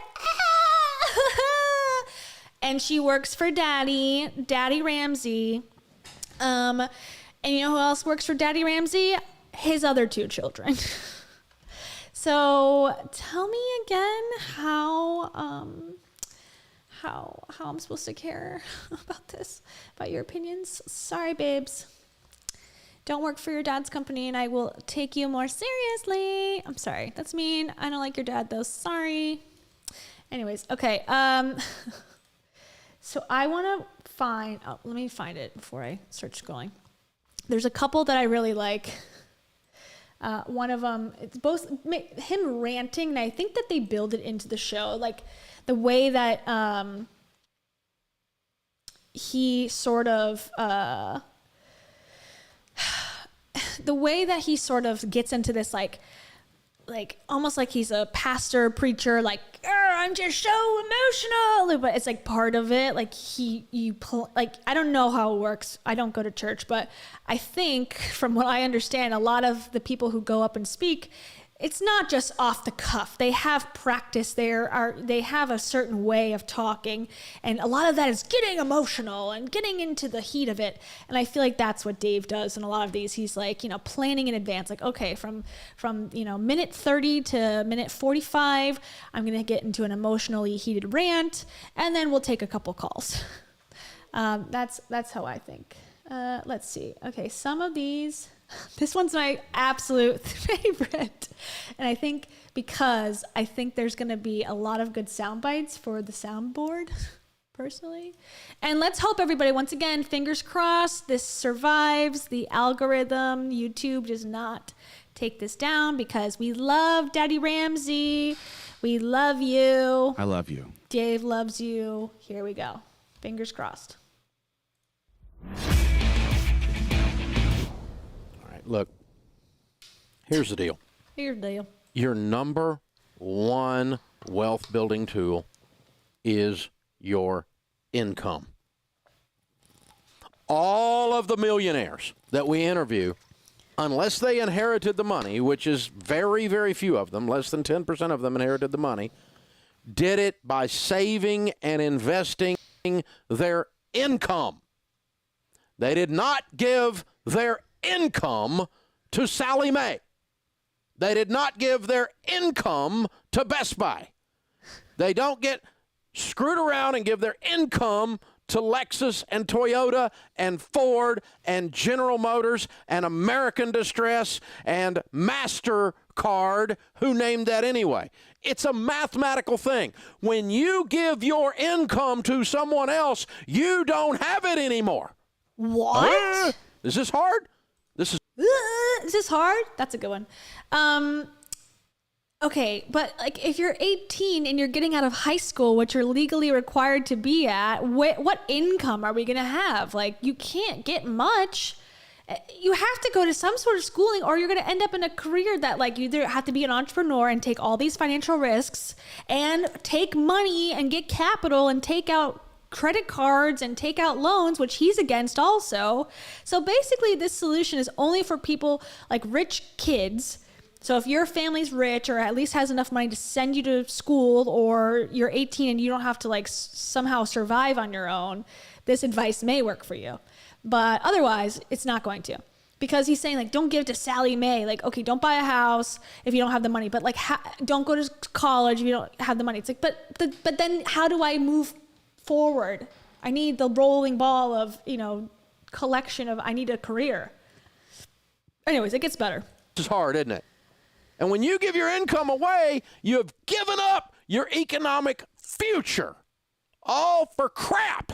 For a stinking flat screen. And listen, let me just tell you, here's the deal. Of the number of people that start college, how many graduate? 52%.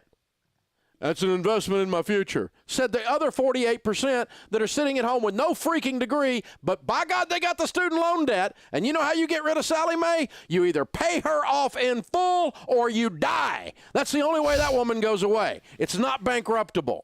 It is not an investment in yourself to borrow, even if it is an investment. We don't borrow money for investments. We don't borrow money for investments. Okay, so what am I supposed to do then? Fucking what? Like, just be a waitress forever? Like, what's the solution? You can never build up your wealth fast enough, good enough, long-term enough if you don't make investments in your future. And if you can't afford, your parents aren't giving you the money, then what? We're supposed to just all what? Like, I don't understand what this rant is. Like, what's the solution then? Work your ass off? Like, there's no way that you can work a minimum wage job and pay for school while you're going to school. It's impossible. I know this guy thinks you don't need to sleep at night, but like, no. I don't teach people to borrow money. The borrower is slave to the lender. That's what this... And again, he took out millions of dollars in loans for his career to sell real estate and flip real estate back in the 80s or late 70s. That was fine. He seemed pretty impressed by that. Oh, that's not okay anymore because he's made his mistakes and don't make his mistakes. Okay. Math says when you give up your income, when you give your income away, you have... But what income? You need most jobs, you need some sort of education or some sort of training at a trade school at the very least to, other than like you could go into law enforcement or something that sometimes they'll pay for you to go to school, but that's rare. And only some places will do that. And even like not everyone is cut out to, and not everyone can be in law enforcement. So it's like, that doesn't even apply. That's just like a small example of like one place that might pay for your education. But nothing. All the money comes in. All the money goes out. But by God, we're sitting around counting our Discover points. Oh, we got airline miles. Oh, Sally Mae's been with us for 15 freaking years in our spare bedroom. All because we called it an investment. I don't understand. Like, why don't we blame Sally Mae as a whole? Like, why don't we blame the systems that caused this problem? It's like being mad at someone for not having an umbrella when it's fucking pouring rain outside. And like, oh, you didn't have an umbrella even though it was supposed to be sunny all day? How dare you? Like, why don't you be mad at the weather? Why don't you be mad at God for raining on you? Like, it doesn't really help to get mad at each individual person. If this is something he's passionate about, why don't you start a nonprofit or start a lobbying firm, which I'm sure he'd be more comfortable with, and change the way that systems are set up so that we can all succeed, right? Like, I don't know. Just yelling at you. You fucked up because you were born and your parents were teachers. And on my board game, I said that rent was $800 and it's actually $3,000 and I haven't updated it. How dare you? Why it's bad. It's bad because it's stupid and you're normal. 70% of the Americans are living paycheck to paycheck. That's stupid. Because you're living in one of the wealthiest countries the world has ever known, and there you sit like a rat in a wheel, run. Why? Because student loans are an investment and I'm going to Best Buy. This is just stupid. It's stupid on steroids. Really, seriously, you've got to stop and think. His employees are dogs. His viewers are rats. The level of people's ability to do critical thought is almost zero. Good Lord. I'll get airline miles. Said no millionaire ever. Really. Millionaires do. I met with thousands and thousands of millionaires. I've never met one that said, you know, Dave, I made my money with my airline miles. Oh, those Discover points broke me. No one would ever say that, even that they're not millionaires. Be like, you know how I got rich? Points. But at the same time, it's like when you can get a little extra, you're already spending the money and you're responsible and paying it off every month. What's the harm in getting points to yourself as an individual? Now, there's an argument to be made that there's, you know, ethics involved in points as a whole system. But forgetting the system for a second, as an individual, should I have shame that I have garnered like points on my card? And I'm going to play the other one that relates to that too after this, if we're not, you know, taken off air. Me through financially. Hey, let's do the math, okay? You know how you get $1,000 back from Discover? You spend $100,000. How does spending $100,000 to get $1,000 back ever make you rich? Where did you take your math class? Really? This is absolutely ludicrous. Ramsey University. But everybody's counting their dadgum points, and everybody's trying to figure out some way I'm beating up on Chase. Chase is kicking your butt. Their building's bigger than yours, and their furniture's nicer than yours. You ought to have a clue by now. I started with an oak table, and there's nothing wrong with that. And this is a story about my wholesome upbringing. Here's my couch that I could afford when I made a measly $200,000 that my daddy's business gave me to sell real estate. But also, I have better furniture than you. God, I'm confused. I got a car payment bigger than your house payment, some of you. The average car payment in America now is $499. That's suspiciously like $500. If you take $500... I like that part. Suspiciously like $500. I agree. In the wellness self-help space, it's $497, which suspiciously sounds like $500. So I will forgive him for all his sins because of that one line. I liked it. A month and invest it from age 30 to age 70. You'll have, would you believe it? You're going to have over $5 million. And you scratch your head and wonder why you're freaking broke. God, no wonder your students have student loans, because you're driving a dadgum $1 million car, $2 million, $3 million car. That's what it's costing you with your stupid car payment to impress somebody at a stoplight that you will never meet, and the thing's going down in value like a rock. We have to stop and think, America. You have to think instead of sitting around eating Skittles and watching Oprah reruns. This is stupid. We're fat. So specific. The more specific the insult, the better, I think. We're just sitting here eating specific sourly Skittles and Arizona half iced tea, half green tea, 99-cent can, and a box of Takis, blue flavor, and watching episode 497 of Oprah. I can't deal with this. And we're broke because we have no ability to do critical thought, and we don't stop and look at what we're putting into our lives. This is nuts. It's nuts. It's completely out of control. I mean, the number of people I've talked to just today with $25,000 and $30,000 owed on their stupid car. So it's stupid. a car. Good God. It's a car. What? Okay, here comes the humble brag. You're so stupid. But I must plug myself for a second here. What does it do? It takes you from here to there. Now, I don't mind you having a $25,000 car. All of my cars cost more than $25,000, but I freaking paid for them, and they're a very small percentage. All my cars are more than $25,000, but that's different because I got cash in the bank. Dave, he's never worked at a real job. And I say a real job with like a boss that wasn't your dad. And his kids apparently have also had the same fate. So it's like, don't tell me how, to live my life and how to like suck it up and go work at a job when you've never had a boss in your entire fucking life. Okay. Jesus. Of my life, a very small percentage of my income. Think.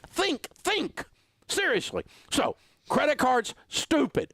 Student loans, stupid. Car payments, stupid on steroids. Borrowing money on your house to put granite countertops in. Somebody ought to smack you. That's stupid. It's stupid. You have to stop and think again. It's because you're killing yourself. Okay, everyone, stop and think. All right. I want marble countertops instead. I'm thinking. I'm gonna walk everywhere and not get an education, and that'll make me a millionaire. Okay, I'm on the right track now, baby. Thank you, Dave.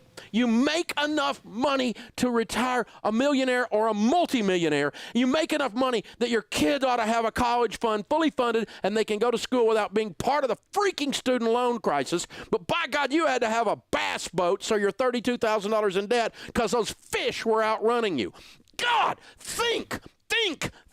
Quit being grown-up children walking around in grown-up bodies.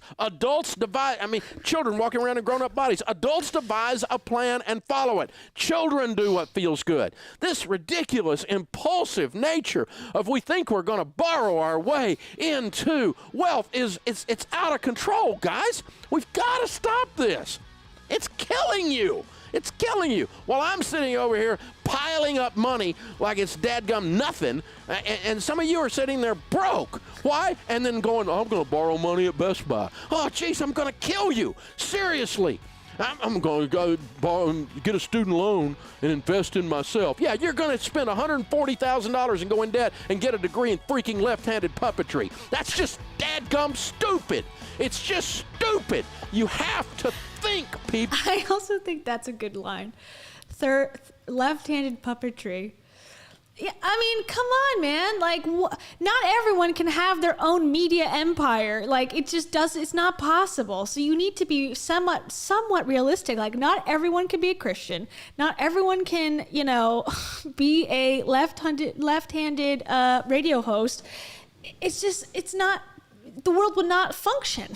Someone had to build this set. Somebody has to fix that TV. Somebody has to make the food at the restaurant where you're gonna go tonight and fill the grocery store. It just is how it works. So to scream like that at everybody, the world would not function if everyone did exactly what Dave Ramsey did. If you listen to Dave Ramsey, you might get yourself out of debt, and I think that's great. But if you look at what he's done, what his actual path, Daddy and Mommy, real estate. becomes real estate, uses system of government to go bankrupt, starts over, uses sob story to sell and scale a business by getting in front of people and selling courses and selling things that literally say invest in yourself. But if you want to get a college degree, oh no. Oh no. That's not an investment in yourself. An investment in yourself is only going into my pocket. That's the only thing I approve of, that type of investment. Bananas. Okay, and this one is not as like, veins popping out of your head, ranty, but it has to deal with the points, and I think that's an interesting one, and it just shows how like set in his ways he is, like beyond reason. Literally beyond reason. Okay. It was basically, which one was it? Maybe I can find it on my phone. I was listening to it when I was on my walk. It's a guy who's like, hey, my company is going to, like, I have to upfront the money for my travel, but they reimburse me every month. Is it smart for me to get a credit card so I can rack up a bunch of points because they're going to reimburse me? He's like, absolutely not. And his reasonings are like so bizarre. Okay. Let me find it. It just played. Is it, and it's also like necessary to have a credit card. It's like, how can you buy a house without a credit score? Like, even a lot of people have the ability to pay off their cards. It was called Corporate America. It was like a rant against corporate America. Okay, I found it. This is called You Suck. I'm calling out corporate America. Oh, man. This is a good one. Okay, it says, I'm calling you out, corporate America. You suck as a CEO of a corporation. He's really the authority on corporate America, anti-corporate America. Okay, here we go.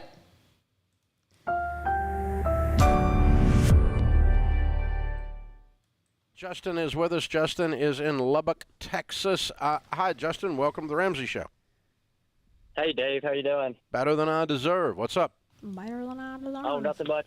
So I'm fairly new to Dave Ramsey, everything like that. I just had a quick question. I'm starting a new job where I'm going to be traveling a lot. They're going to expense it afterwards. I know you don't like credit cards, but is it worth getting a travel credit card for this instance when they're going to expense it out? Well, no, but let me walk you through why, okay, rather than just give you an answer. Number one, I would ask them, if they're asking you to travel on their money, ask them to just give you one of their cards. Okay. I mean, I don't understand why this big company needs you as their bank, needs you to front them money. I do understand. It's because... So he's going to say corporate America is like greedy. They're just, taking advantage or whatever. And that might be true. I'm not going to say that just because I disagree with Dave on this point that he's, also wrong about what he's saying about corporate America. That very well may be true, that they get to, they have 30 days longer that they don't have to pay something out. That probably is true. However, his solution is like, just have a company card. You think that the company doesn't get points and doesn't get cash back for the purchases they make on credit cards? And he's going to say, at Ramsey Solutions, this is what we do. It's like, yeah, that solution benefits you, Dave.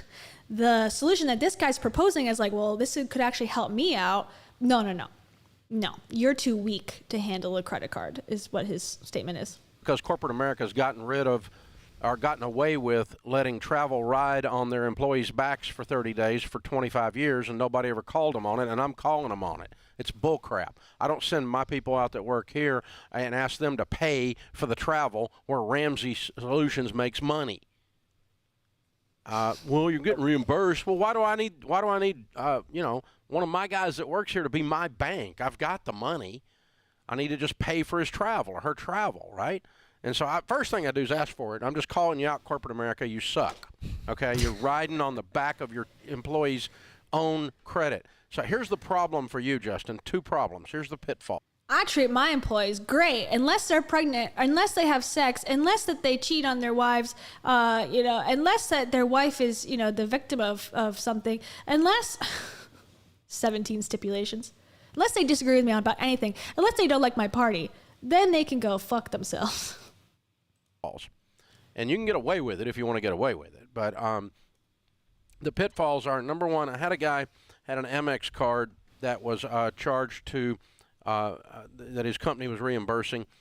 Okay, let's make up a fake scenario that never happened for 200, Alex, coming up. And they asked him while he was in Europe to pick up $12,000 worth of equipment, and so he did, put it in a suitcase, brought it home, and when he got home and went to the office, there's a padlock on the door. They filed Chapter 11. He ended up with $11,000 on his Amex card. They did not reimburse him. So that happens sometimes. And then the other thing, well, it'll never happen with this company. Yeah, right. It's famous last words. But the other thing that happens more often than that is you've got this stupid thing in your pocket. And I've traveled for 30 years. And there's something about travel that makes the human brain be stupid. You eat the wrong foods.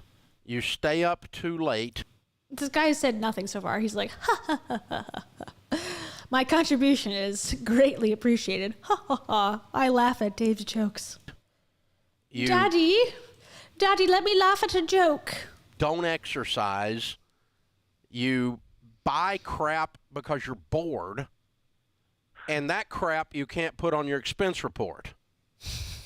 And you end up with an extra 25% of whatever of what you thought you were spending you spent $1,000 on the company and $250 on you that you can't get reimbursed. And you end up with credit card debt is what you end up with. What? And I'm telling you, because I've traveled for a living, and I have to, when I'm on the road, like we're back on the road, we're back doing these events and things. I have to be unbelievably diligent with my my health, my food intake, my spending, my eyes, everything, where my eyes go. I have to be very militant about that. There's women in bikinis in these other countries that I've been traveling to, in other cities outside of Nashville, Tennessee, outside of Brentwood. Women wear clothes that are showing their midriff, and I have to really just protect my eyes from this. I have to protect them, specifically. That. Because over the years, I've learned I just get fat, sloppy, and broke when I travel, and it's just bad, And because hey, Justin, let me give you a third one. I'm gonna give you a third one. Hey, I did this once, when I was in college, and I was a student leader, and so I would put all the school purchases on my personal credit card, and the school would just reimburse me. And I thought I was running a scam here because I was trying to build up miles and all that kind of nonsense. That's a whole other call. But here's what happened.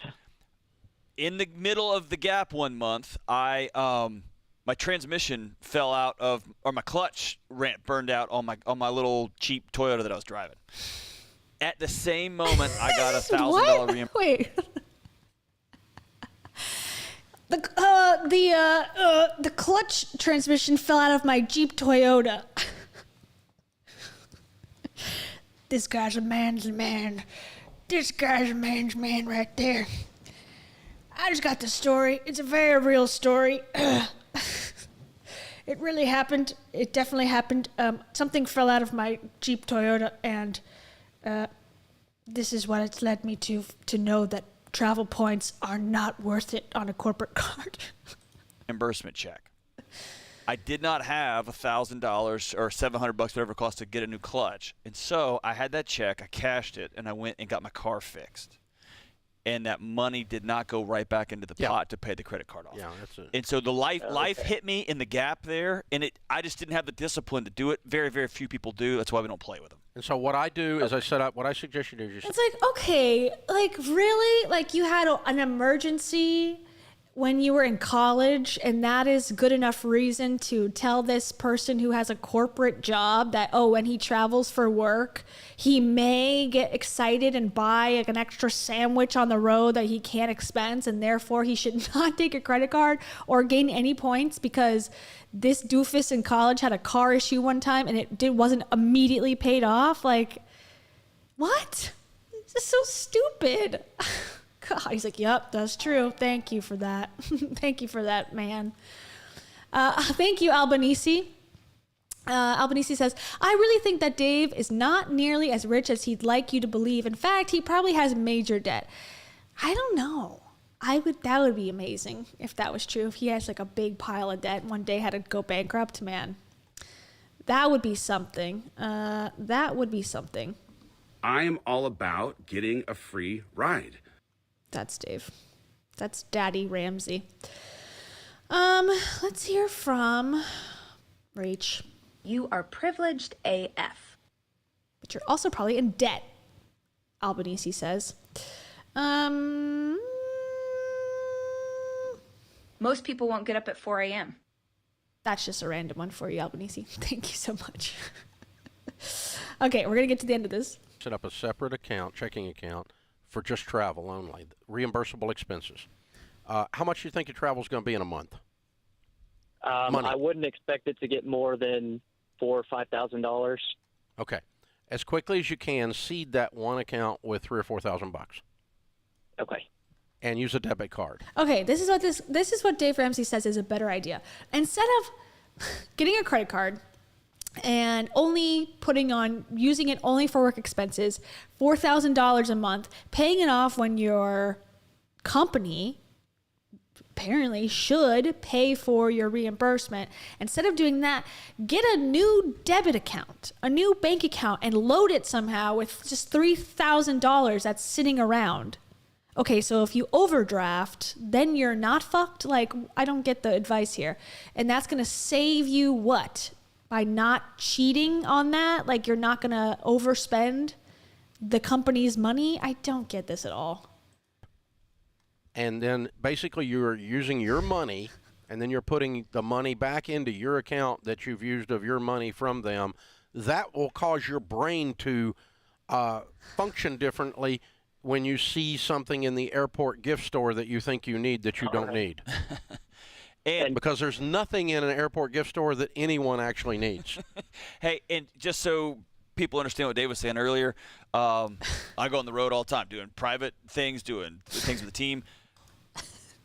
I do private shows for the ladies in my Jeep Toyota. I will actually do something obscene for you. On the road. Before I leave, an envelope literally appears on my desk with travel cash in it. That is it's you putting money in my pocket for travel. Yeah, if you're not someone that carries a company debit card, right, we front you the cash. We put cash on. Literally, That's right. cash. That's right. And why? You mentioned in Entree Leadership book. Isn't that worse in case you get robbed on the road? Now you have no cash at all for your trip. Guess you gotta have to front it yourself, buddy. Thank you, Mandy Lee. Mandy Lee says, Dave says, if you have premarital sex, unfollow me immediately. And I'm sorry that you don't have a job. Oh, it's so low. I hate that one. He's sorry that you don't have a job. And also, if you, instead of getting a credit card, just put this in your bank account. It is 18 American dollars. 18 stinking dollars. That's it. Only $18. Put it in a bank account, put it in a debit account, and then you'll never make a purchase again. It's foolproof. Once, and I'd never thought of this before. People challenge you on giving your employees company debit cards. Like, how could you trust them to do that? And your response in the book, it's been a few years since I read it, but it was something to the effect of, if you don't trust somebody enough, don't hire them, right? If you can't give them $2,000, they shouldn't be running around with your brand on their back. And you pay them $150,000. Right. You're saying that the guy can't even trust himself not to overspend on the credit card. You don't trust anybody. God, I'm thrown for a loop. I'm thrown for a loop. Yikes. Yikes on bikes. Okay. I just thought that was interesting about that because it just seems so nonsensical. Okay. Okay, here's a message. Also, okay, this is another thing that Dave has a problem with. Dave has a problem with remote working. Why? Waiting. I don't know why why that would affect your debt. Actually, it would help you because you're not commuting to work. You don't have to pack a lunch. You can cook at home, which is like, his favorite thing to say in his books. Allegedly, don't go out to a dinner. The only time you can see a restaurant, the inside of a restaurant, is if you're working there. That's his famous line. So the fact that he's against remote working, I don't get it. So let's explore that for a second. And I think it's the same. No, it's a different guy. But there's the same guy that we just watched about the Jeep Toyota.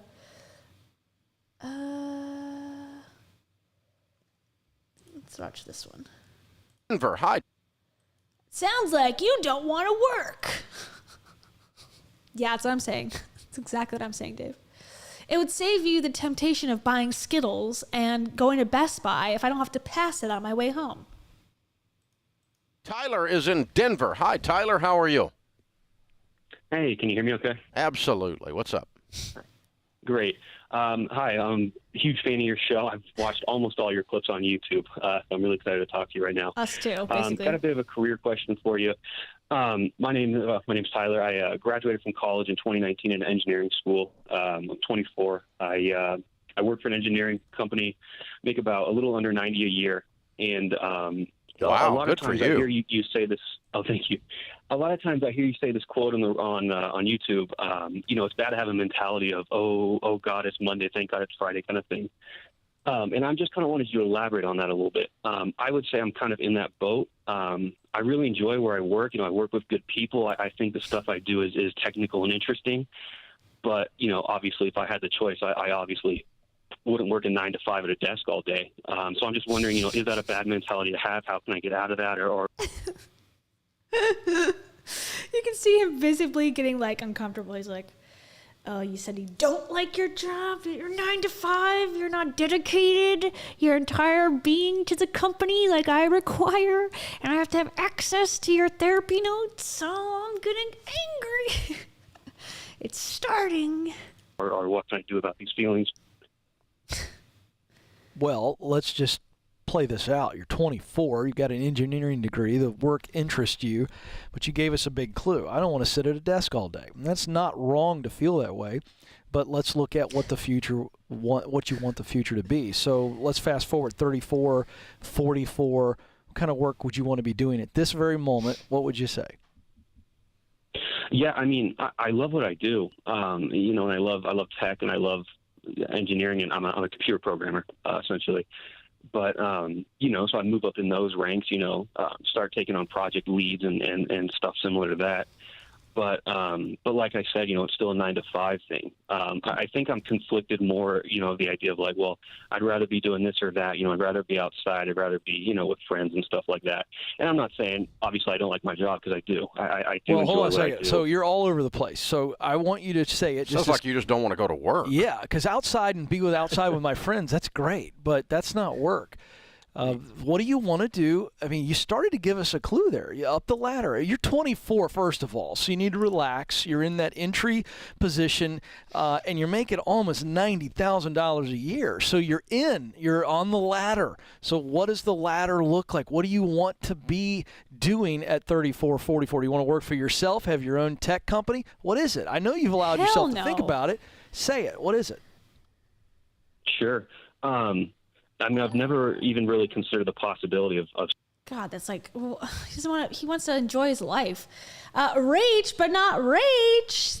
Hello. Thank you for joining. Okay, rage, but not. Hold on. Start over. Rach, but not. Rach says, use my credit card that earns cash back to buy this super chat. Daddy Dave would not approve. Hey. You are privileged AF. You are privileged, my friend. You have points. Therefore, you are not to be trusted. Ow, ow, ow, ow. Yeah, Daddy Dave says... douche lord. He is a douche lord. And, but he also says... I don't regret anything. So, you have to live with that, rage, but not rage. But thank you. That's awesome. I appreciate that very, very much. I will take all of your rewards and use them to buy more gas station snacks and mints. I'm actually gonna take a mint. All right. This is kind of boring, kind of. I feel like I want to hear the remote working one. I think they're just gonna be like, do you want to make money as a man, and you want to do something other than work every second of your life? That's not okay. That's not okay.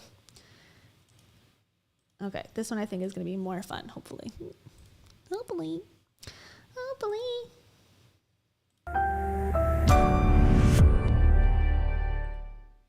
All right, Ken, so on your show, you talk about work and career and purpose.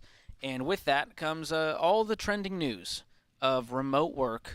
And now the shift from remote work This is to, not Dave. hey, guys, we're coming back to the office. Oh, boy. And it's is. created a big stir, hasn't it? Oh, man. I mean, you have people that are up in arms about this. You know, there's data out there that says that nearly 60% of people said that they'll quit their job if they have to return to the office. Wow. People that are remote workers. I mean, they have really jumped into the whole sweatsuits and Rocky Road ice cream, you know. It's amazing because just a few years ago, remote work was a rare concept. There wasn't a ton of full-time career remote jobs out there. Yeah, more. And now there is. So what? Progress was made. Thank you, JLB Nerdy. Love that sound. Oh, me too. I love that sound. I haven't played this one today. You're in for a treat. Oh, I love that sound. He loves that sound. Okay. More and more people work. Let me find one with Dave. You're right. Oh. No, it's gotta be one.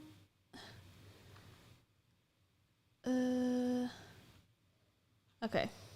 Forget this one.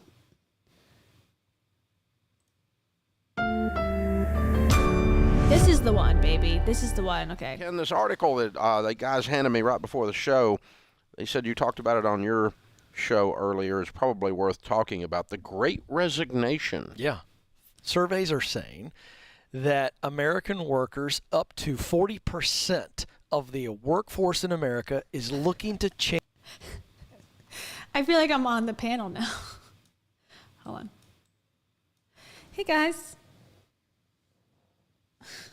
What are we talking about today? Change jobs this year.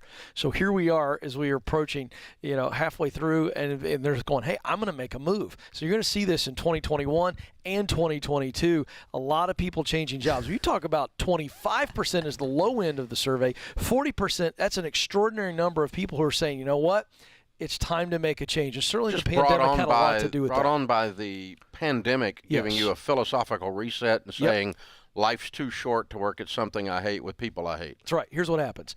So we know that change is one of the greatest concerns for any human being. He looks so grumpy. He's like, people came to realize that life is short and they want to enjoy it. I don't approve of that. This is not something in my list of requirements to be my follower in the cult. You must worship me. He looks so grumpy. Change is scary. It has all this unknown. And so change is really, really ugly. However, when a forced change happens to you, so let's take the pandemic. And it was a massive change for people in arguably the largest area of their life. You think about time you spend at home with family, friends, sleeping. You think about work. That's the thing you spend most time on in your life. And so when there's a forced change, you didn't have any choice. You were sent home, either furloughed, laid off, or you were working from home. So now all of a sudden you're confronting a change that you had no choice over, and now you're dealing with that change. And so then we begin to go, oh, wow, this is huge. What other parts of my life would I like to change? And I think that's what has happened collectively. He's explaining like basic human desire. Yeah, I think a lot of people have finally woken up to the fact that these millionaires are just, collecting daggone money while we're having to sit at these, desks all day. And I would just be better to be at home with my children and not have to fucking be here. Dave's like, I don't get it. I don't comprehend. How many business cards do they give out for their lawnmower business? I just wanted an icy. I'm bitter. People are going, well, I had to deal with this. What would it look like if I actually worked in a place that I really love? What if I did work that mattered deeply to me? What would I have to do? What if I changed some things to be able to get qualified to make more money? What if I paid off debt? Don't go to and I school, think you're though. seeing people are going, you know what? I think it's time. I think it's time, and I'm going to move. Here's what's interesting with this. 40% of American workers are considering moving into something else, so they're going to quit their current job. And you got 9.3 million jobs, Dave, that are open right now. And so it is a good time is the point, because companies are needing talent. They want talent. Yeah, but if you're one of these companies with no soul, you can take advantage of people. And no, people aren't going to come. No, you're that's going true to too. end up with a labor shortage. Well, we already have that. Absolutely, it's I happening. mean, you're going to end up not being able, because these folks are. What we're saying is that because of the pandemic, they said life's too short, and that's what the surveys are indicating. Yep. That they're not going to go to work for a company where life's too short again. That's true. They're going to go. They want to plug into something where they matter, where the work matters, and where it's something that they actually have a freaking talent at. Yeah. They're not going to want to work. They want to be at a place where there's no sexuality, that you literally cannot have sex on your time off. That's where people want to work. Other man, Ken. That's where people want to work, where you're repressing all of your sexual energy all day in the office. Thank you, Miss Vanessa. Miss Vanessa says, I literally can't wait till you add these sound clips. Daddy Dave is gold. I look so forward to your live streams. Thank you. Daddy Dave, Daddy Ramsey would agree. But just make sure you remember. Turns out you can have a full life without putting it all on social media. Oh, that's a kitty. Hi, kitty. And then this is a fun one. Why do you follow me if you don't already own my book? Thank you so much. I appreciate that, Miss Vanessa. All right, back to Dave's lamenting. That they're not just there to collect a check. That's right. They have realized life is too short. Crusade-driven organizations like Ramsey. That's it. See, we all long to I make think a we'll difference. benefit from this. We will benefit from it. I'm going to tell you this, the Ken Coleman Show and Ramsey Solutions, we're positioned to help a lot of people make this move, because now they need to know what they're looking for. Some of them don't know. They're just going, this isn't it.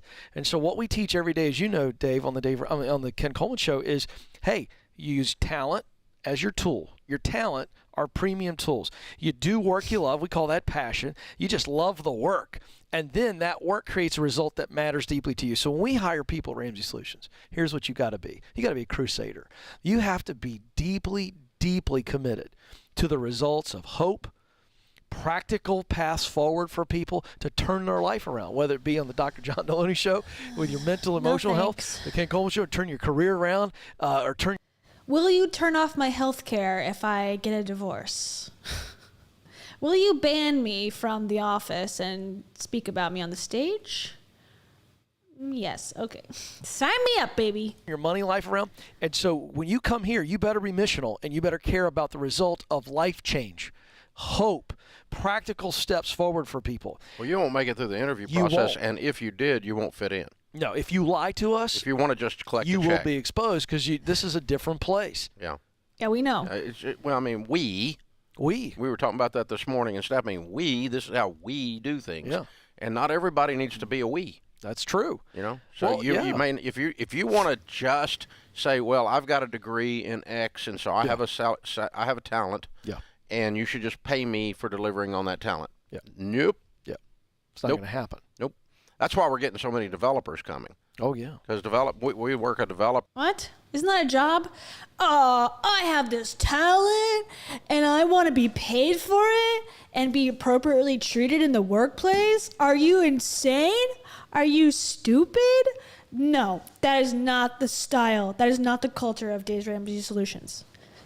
We will hate you until you crack. That's what it seems like. 40 hours a week, not 80. That's right. And we work a developer where nice. they're writing code doing something that matters. And so when they woke up during the pandemic, They didn't wake up and go, I hate my job. They woke up and went, man, we've got a lot of people need our help. Yeah. No, again?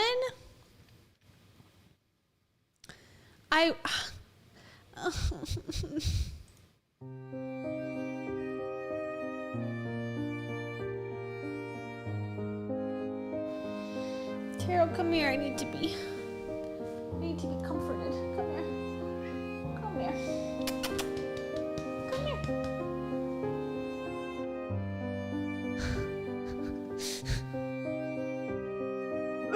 I want to throw up. Hold on.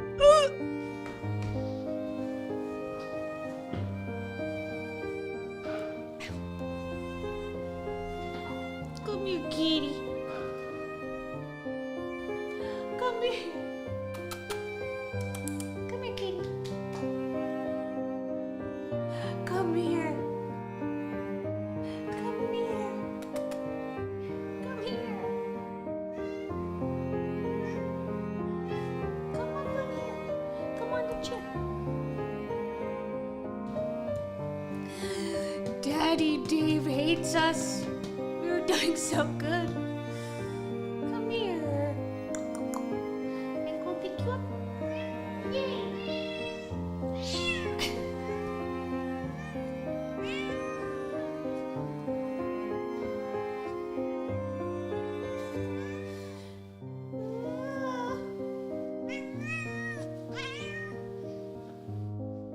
Don't get caught in the little wire.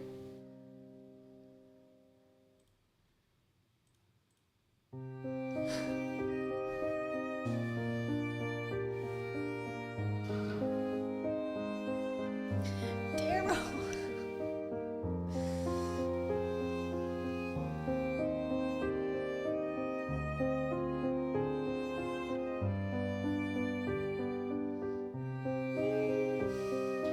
Please. Daddy Dave, please. Let me return. Okay. Our prayers have been answered.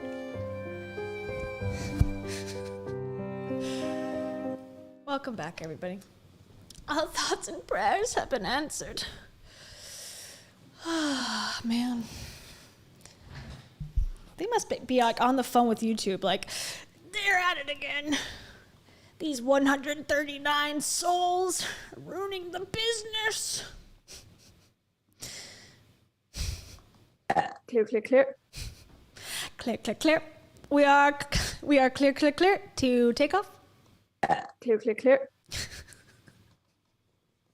Everyone's like, we're back. I've been praying for minutes. I was praying the whole time. We're not doing well today. It's okay.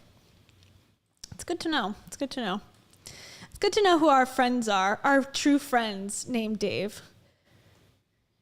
Daddy Dave doesn't like us, but Davy Hawley does. Davy Jones loves us. Oh, I love that sound. Let's continue. That's exactly right.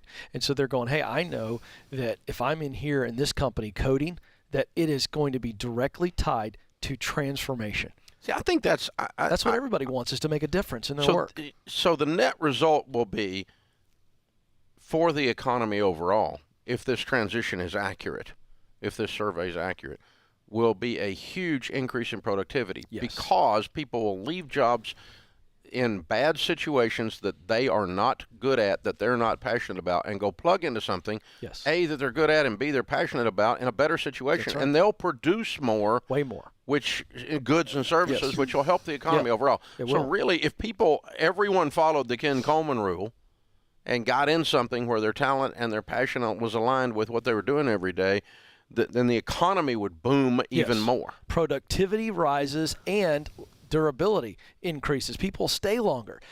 Okay, this is not about remote working. Where is the remote working one? If we're gonna get canceled, it might as well be for something that's funnier than this. Damn it. Okay, hold on. And then I guess we'll wrap. Because I don't know if you're going to wait around for the next hour where we get shut down. Thank you, Scout Hunter Spaceman. Thank you. Why silence Kia's world? Faux speaking truth to scams. Yeah, that's what I'm saying.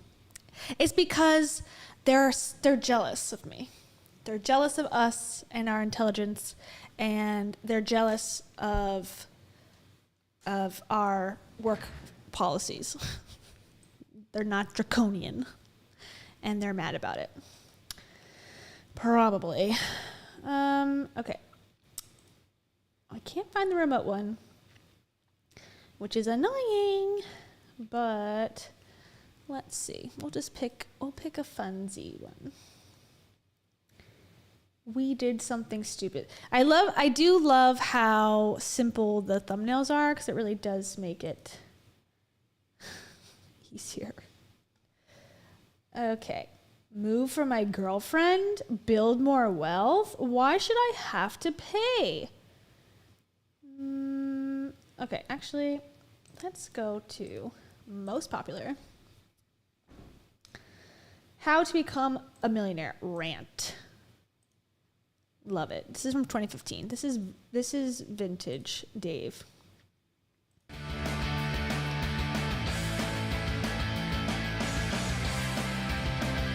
So let's see. If you were to invest $100 a month from age 25 to age 65 or age 30 to age 70, 40 years, $100 a month. Let's put it in a Roth IRA so that it grows tax-free. And I'm going to recommend a good growth stock mutual fund. Oh, God, so that boring. has an average annual return of 12%. Everyone's turning off their radios immediately. Like, shut up. Start ranting.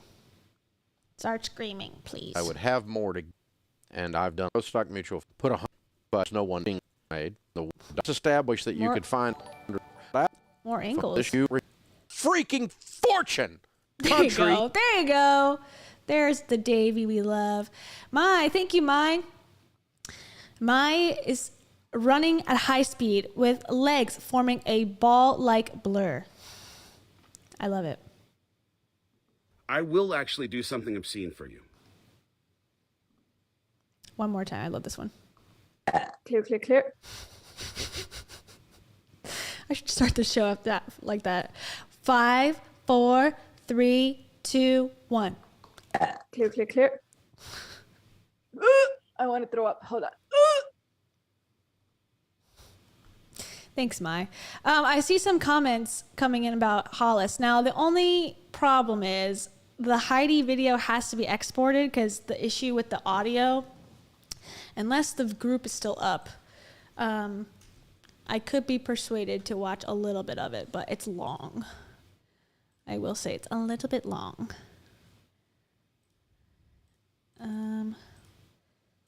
Actually,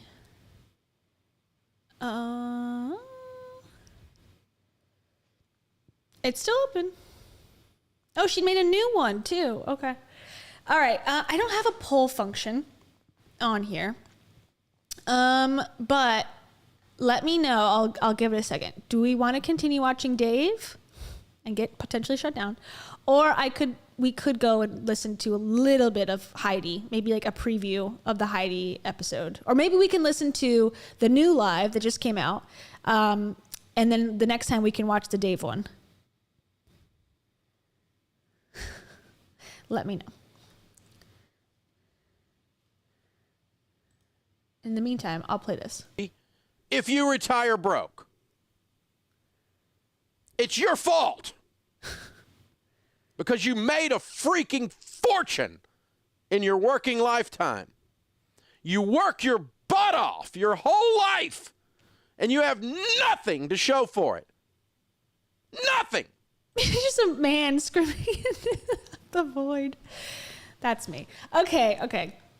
I see it. Yeah, Dave, I'm exhausted of Dave Ramsey too. Daddy Dave, we love you. We learned a lot. We also lost a significant amount of time playing sad music in your departure. Okay, so I see your response. So there's a lot to say Okay, bye. about this boot camp, and I'll save some of it for the full video because it really does deserve like a full ass like breakdown of how. Sorry, Curly. Hold on. This is not my fault. This is at 000. I did not plan this for her to look like this. Okay, this is within. Let me just show. This is in the Better Body Boot Camp, 5 days. It's free. It's $free and free cents. I signed up under Shmia. You know, just a lurker there. There was like 8.7 thousand people in the group. It was supposed to shut down within the 5 days, or on the 6th day it was supposed to shut down, and then it was supposed to funnel everybody that was going to buy the $300 plus boot camp. But she's still here and now has done a bonus stream, probably because she did not sell as much as she was hoping for.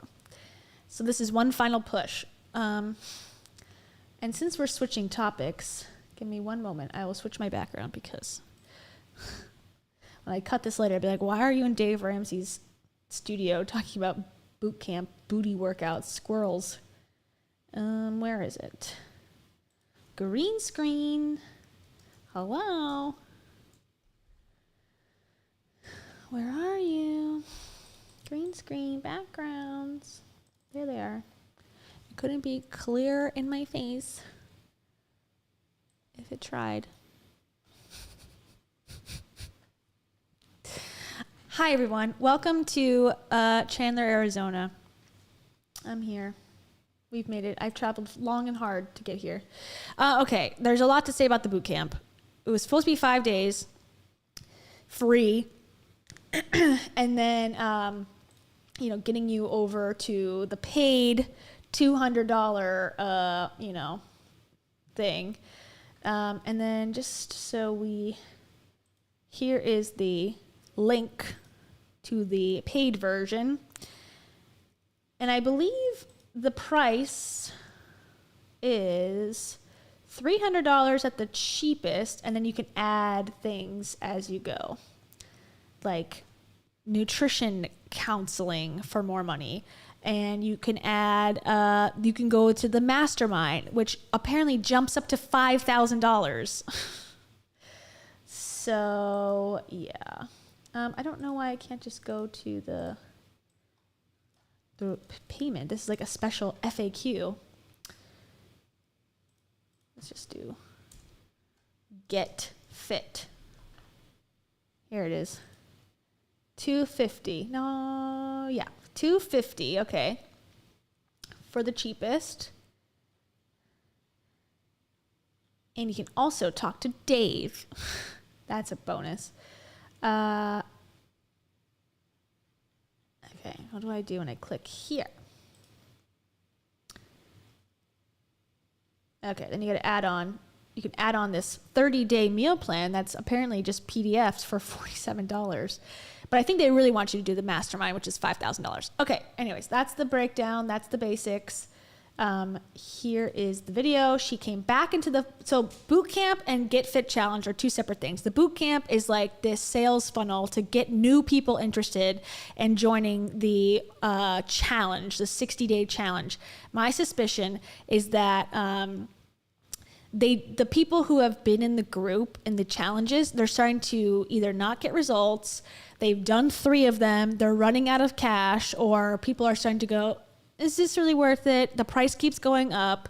So I think Heidi and Dave are both like, okay, we need to bring in fresh meat, new people, scam them, and then churn and burn. That's like the MLM, model is like, you don't need to keep people. You just need to get in new people who pay to try it out. And so that's why I think she did this free boot camp to get new victims into the web. And she's like, I just care about you. Write down the worst things you ever said about yourself and then, tell them to me. And then I'll tell you that, the way to change is through this program that's $250 at the cheapest and $5,000 at the most expensive. Okay, so here's her bonus live. Are we still here? This is the latest. Yep, this is the latest one that's ever come out. It was posted 6 hours ago.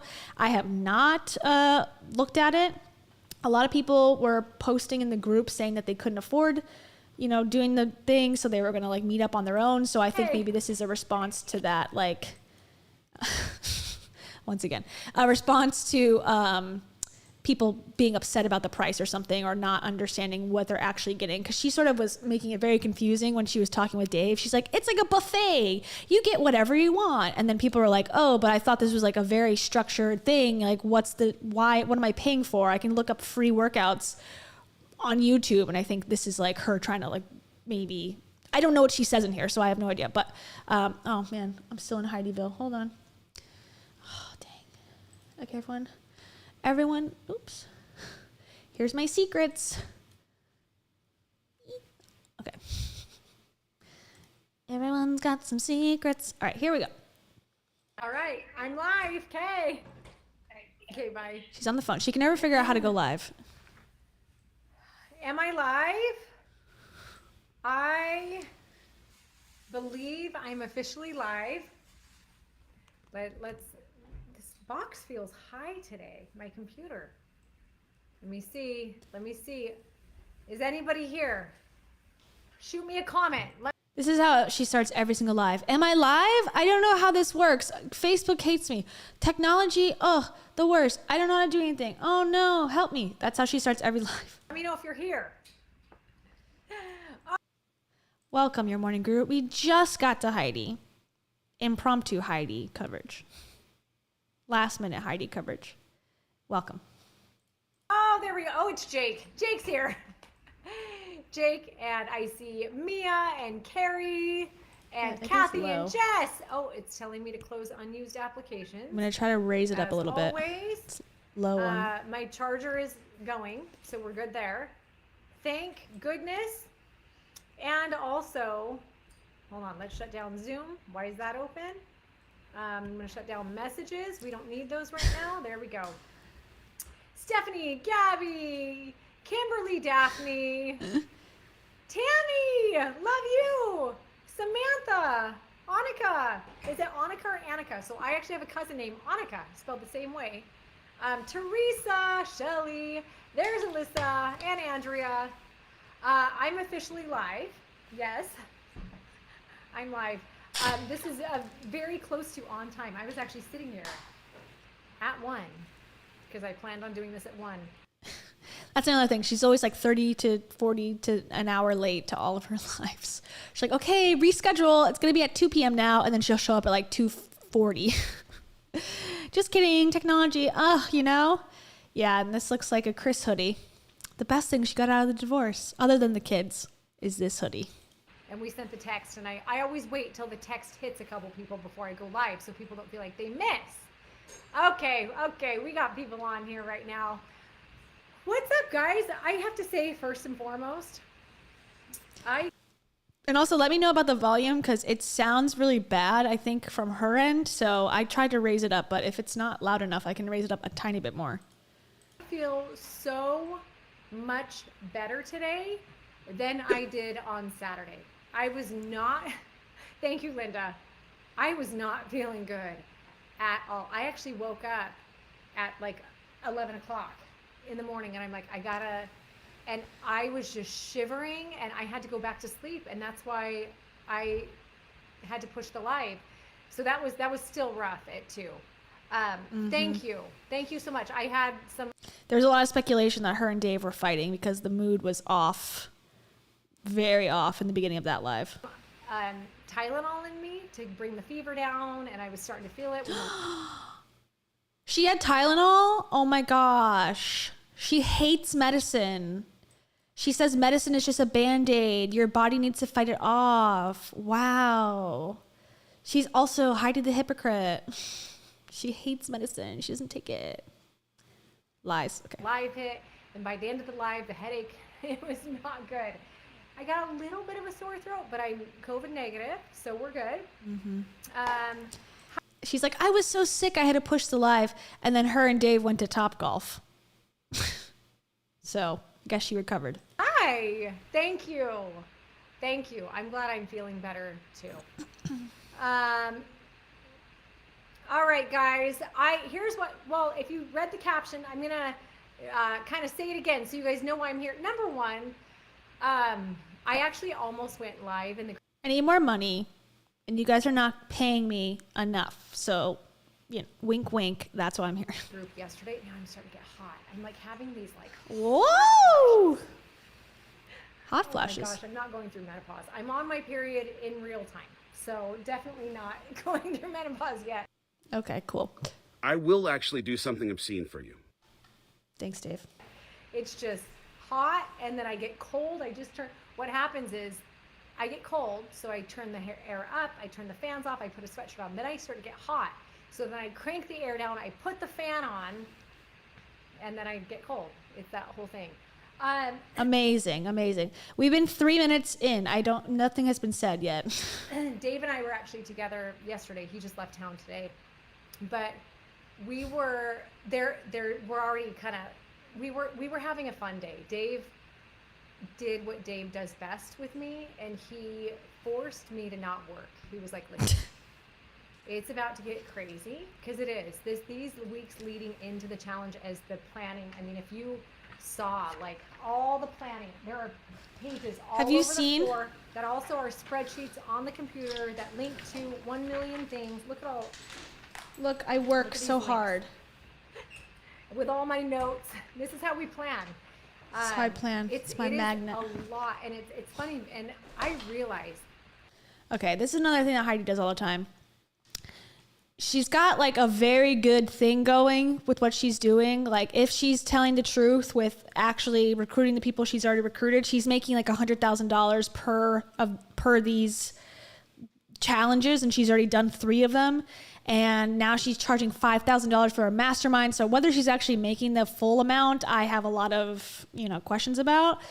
But she will over tell you on these lives and in her Instagram, I work so hard. I'm so tired. I work harder than anyone else has ever worked. And it's like, you made a PDF and printed it out. Like other people have other jobs, and I'm not convinced. This is a mess. Everything that they do is a mess. She doesn't know how to use the technology. She doesn't know how to like add anyone or talk to anybody. It's always like a last minute thing. It's always like shooting the videos at Dave's house at the last minute, flying, overnight. And it's like this chaos all the time. But she makes it so dramatic. Like, oh my God, I'm trying so hard. And I think it's a tactic to get people to feel bad for her. Almost like, oh my God, poor thing. Let me just pay the $5,000. Like she's trying so hard. It's annoying because it's like you are getting paid handsomely for this work that you are doing. So I don't feel bad for you. If this is a nonprofit, I'm like, okay, like that's nice. She's feeding the homeless every day for free. Like, yeah, she's stressed. But the fact that she's making like $5,000 a pop for doing an online community that's filmed on Dave's equipment, like, give me a break. I don't have any sympathy. Sorry. That I put most of the pressure on myself to make these things great, because they're great. They don't even need me. They should be. You're charging an astronomical amount of money for them. They should be amazing. To be great, because the community is so great, and what we have already inside is so wonderful. But all that being said, yesterday Dave was like, all right, you need to laugh. You need to have fun outside of work. I know you love work. You love your people. You love your community. So I saw someone comment, nice golf swing or whatever. I like your golf swing. True story. I don't know if you guys saw the video. Go watch my story after I posted the reel. It happened so many times. So like this is a tee. Here we go. This is a ball, right? However that is. I would swing the club. I'd hit the tee, and the tee would bend and come back, and the ball would stay. That happened. This is bad. This is bad. The sad part, I was watching it on the couch with Steven, like watching the stories of this happen when they were at Topgolf, and I was like, God, they filmed every shot. Like they filmed 7 or 8 different swings or whatever. Like, how sad is that? They can't even communicate to each other. Like, just go out and have a nice night. Why are you recording every single thing? Then recording of the score, recording of this, recording of that. It's like, oh, I can't even show you. I think I showed on there. There was one shot that, like, Steven was like, oh my God, like, that's so annoying. Because she's like, oh my God, I missed it. I missed the ball. I missed the ball. It's like, ugh. This is not that exciting. I know they do it for engagement and people do like it. I guess they think it's fun, but it's like, really think about what you're doing here. Like, you're two grown people just recording every second of your life. Okay, sorry, I'll play this since she's making it a big point to talk about this moment. I think there's a song. Yeah, okay, so we'll have to play it on mute, but like, come on, like, they're going golfing at Topgolf. It's not like they're, you know, jumping off of a waterfall or something. Here it is. Oh my God, oh my God. Oh my God. And then he takes his shoes off, which is kind of gross. It's just like, they had to set up the camera. She's got her camera out for him. The camera's on the floor for her. Okay, back to the camera of him. It's like, do we need all of this? And then all the like, 100% chance of this, 100% chance of that. It's just like, I don't know. I hate influencers. Look how much footage. Look, this is the funniest thing that I've ever done in my life. Look, the golf ball's still there. It's still there. It didn't go away. Oh my God, it's still there. I'm gonna jump off this.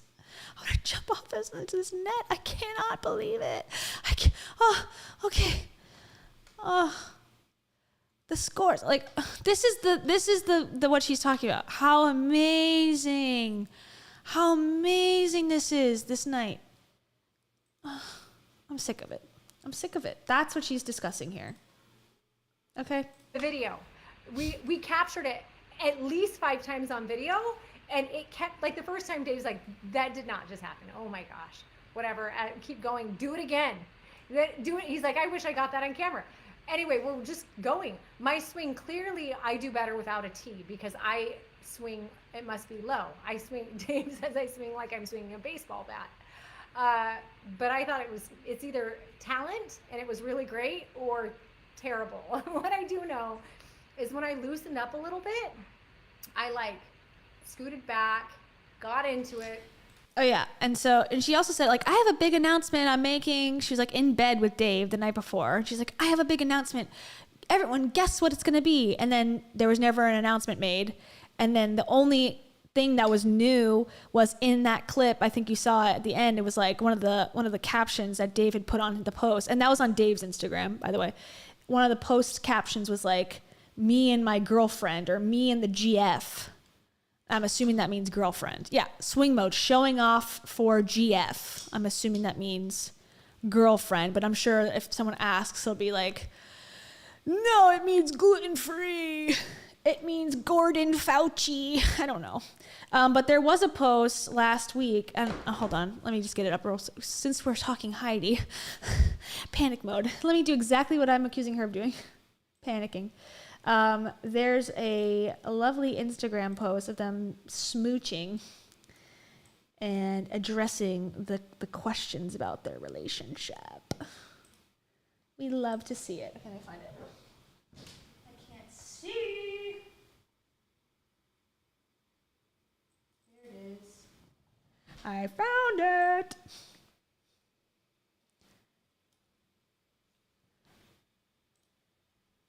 There it is. Golf friend. Yeah, exactly. Hello, are we 10? This is Dave Hollis's Instagram. Business partners? What's happening? Are you and Heidi dating or just business partners now? Business partners. I want to get in on there.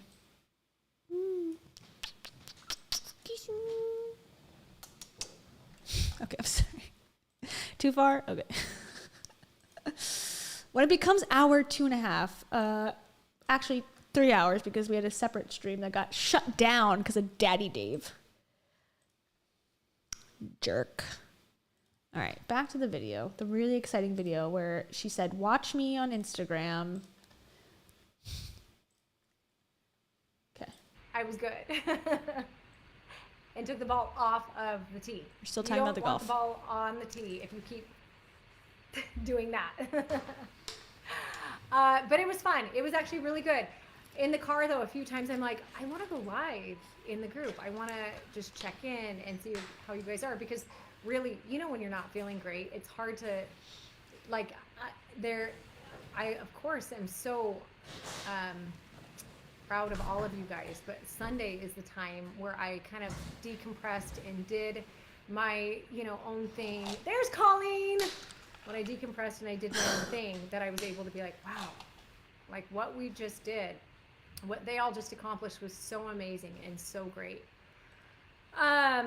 So anyway, then in waking up today, I had the team had been there. A lot of customer service emails had come through, and there was feedback from. I actually just talked to Colleen, and she gave me some feedback too on some things where there was some confusion. And so I wanted to hop on to make sure there's no confusion and answer any of your questions here. Hold on, Michelle says you were trying to kill it instead of connecting with the ball. Yes, I was. I was like, Dave can get it that far. I got to be able to get like a quarter as far at least, right? So anyway, yes, Alyssa, I did. I needed a day to recoup. Thank you. And we need you to take a day of rest too. Thanks, Alyssa. I appreciate it. Sounds like me. I know. Oh, good job, Lindsay. I'm so excited. So, like I said in the caption, guys, just before, because the energy is about to go full force into this challenge. It has to, because number one, we're 7.5 minutes in, by the way. Nothing still has been said other than I'm here to answer questions. Thank you, Miss Vanessa. I appreciate that. OMG, gluten-free. Hey, the only rules of diet are there are no rules, according to Heidi, except there's a million rules. But this is what we're about to experience once again.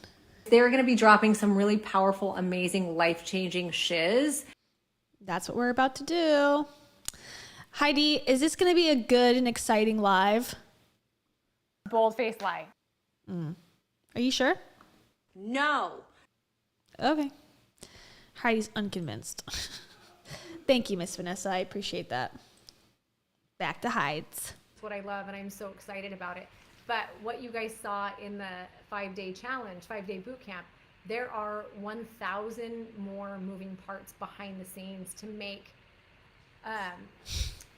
something that has so many parts. There are 55 more days involved, so of course, so much better. Super easy for you guys. We really do take time to do that, to, you know, like make sure it's so an easy low. path for everybody. And so energy starting right after this live is literally going to go all into that. But before I do that, like I said, I want to get to some of the questions in the community before this group is archived. I know, Marla, I can't wait. So exciting. Before it's archived. There's no reason other than her wanting people to pay the $200, $250 in the other group. There's no reason to archive this group. None. It's free to have this group exist. She acts like this is a service that she provided because she cares so deeply about these people who need to lose weight or want to lose weight or want to go on a fitness journey. Closing the page is just a sales tactic. And she also wants you to worship her and feel like, oh, like I'm so caring. I put so much effort into this. Like it is a business thing and I get that, so I understand. But then I hate the incessant, like, I care about you guys. I love you guys so much. I am closing the group for absolutely no reason other than my own gain and profit. But I love you. It's like, okay. Just so we can get them answered. If for some reason I don't answer, oh, that's a good question, Randy. I don't want to forget. If I don't answer your question, email support@HeidiPowell.net and they will answer it for you. Okay, real quick, I'm going to answer that. Is the challenge in the app the same as Transform app? No, it's not. So I don't know what Transform is doing right now, but Transform is actually, Transform app and Transform supplements are two different sets of owners. So it all started as one. Awkward. Chris is actually the only person with Transform app. All of the people that we started supplements with are all a part of a supplement company now. And then Chris and I each have our own app. So kind of in the divorce, one of the things we had to figure out was, all right, who wants to run with the app? And so I had said to him, I'll start a new one. I'll do my own thing. So this is actually my brand. I'll start a new one, I guess. I'll keep your hoodie, but I'll start a new app. Fuck you. Cool. She does shill the powders, though. Very much still. New app. So the app that you hear me talking about, it's so cool. I cannot wait. The app you hear me talking about, the one that, and I don't know that we'll ever do this again, but if you are a paid member of the challenge, you get 60 days for free on my app. It's not yet available to the public. We're putting all of the challenge programs in there. We're putting an extra program in there that we're going to walk you through too when you join. They should get access forever, I feel like. They're paying so much money. How much is this app going to cost? You only get 60 days free, and it's only when you're doing the other challenge? How does that make sense? And also, am I wrong to think that apps are like old now? Am I boomer to think that? I just feel like I don't want to download an app. If I'm going to do a workout, I'll just go on YouTube. There's like not one part of me that wants to download a fitness app. Am I wrong? I don't know. Let me know. But it's really awesome. It's cool. So you'll be able to work the programs, work the workouts in there. You have all the demo videos, just like you will in the challenge.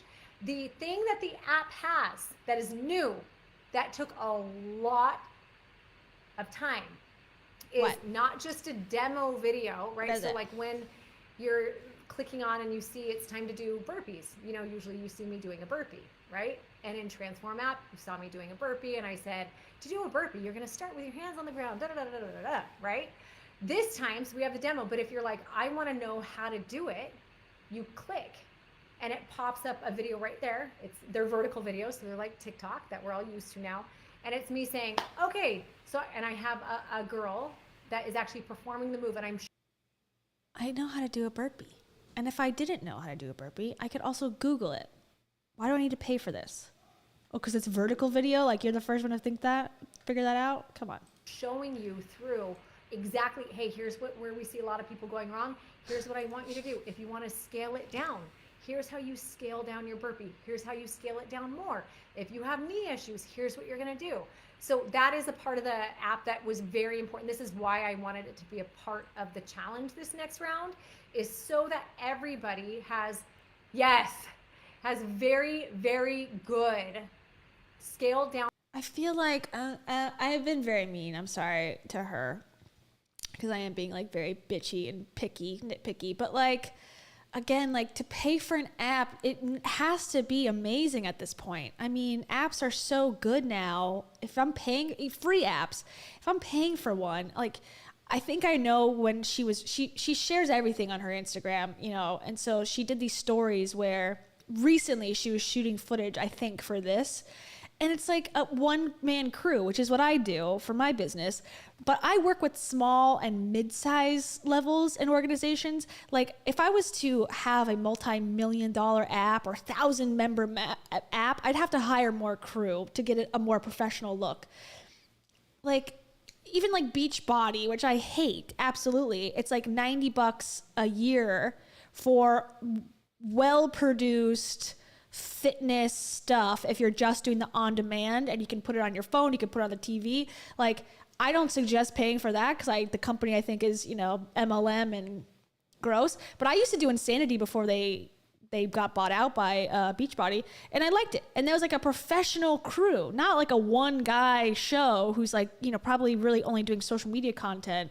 So it's like a very cheaply done, from what I can tell. I haven't seen the app, so I can't say for sure. But she seems to do things on the cheap and on the fly.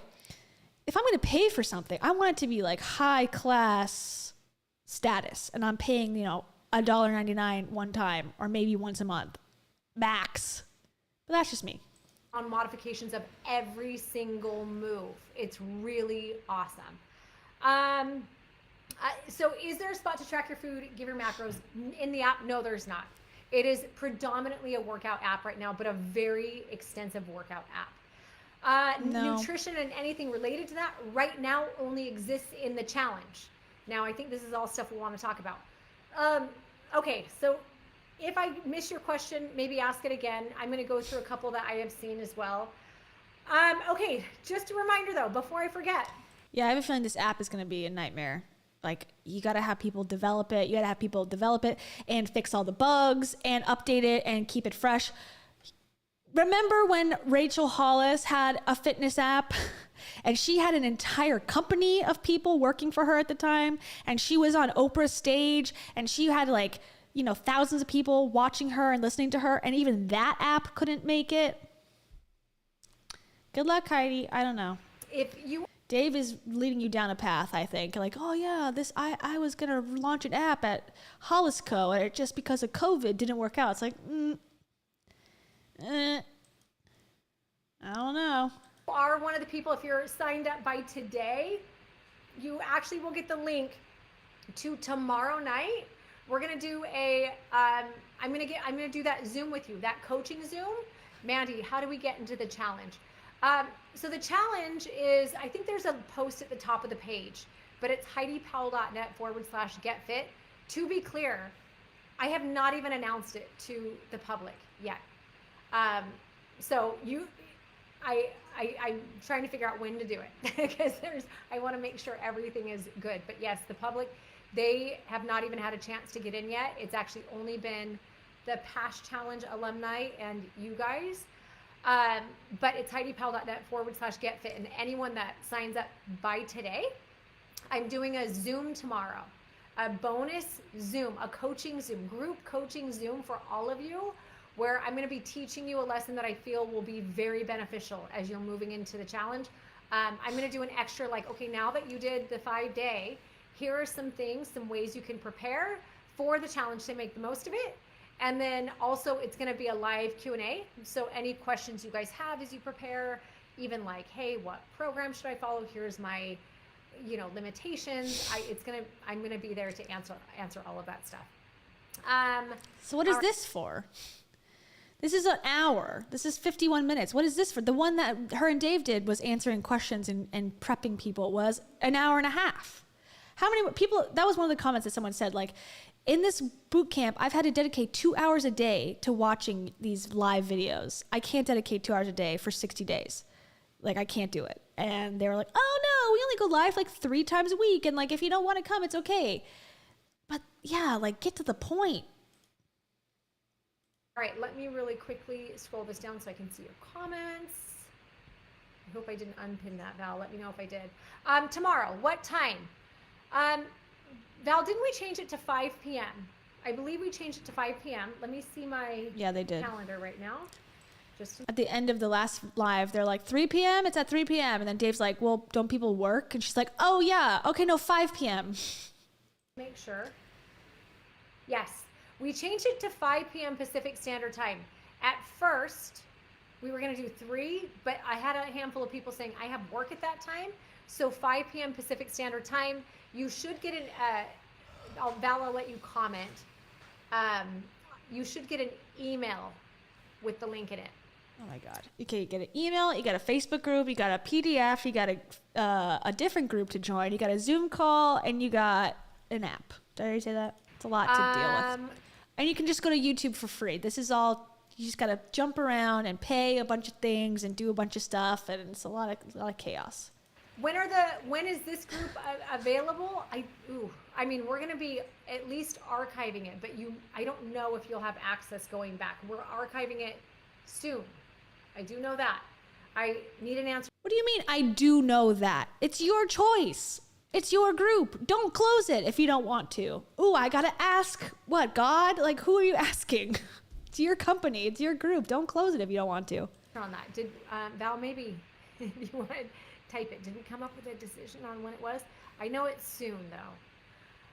Yes. So Val is like a part-time employee that helps her do like technical things and like so it seems like office management type things, community building. Like, why would she know more than you? You're the leader. workouts in the challenge, they are workouts for all types and places. They are at him. Oh, you're already answering. You guys are answering. Lindsay, thank you. And literally all shapes, sizes, types, ability levels from beginner to advanced, and anything in between. And we teach you how to scale down some of the workouts that are more advanced if you want to attempt them as a beginner. We get it. Okay. So again, this is like, go to any gym across America. There's classes there that most likely, or you get a personal trainer, which would be cheaper probably than joining this group, that would one-on-one provide modifications for any workout, probably. Because you guys have had so many frequently asked questions,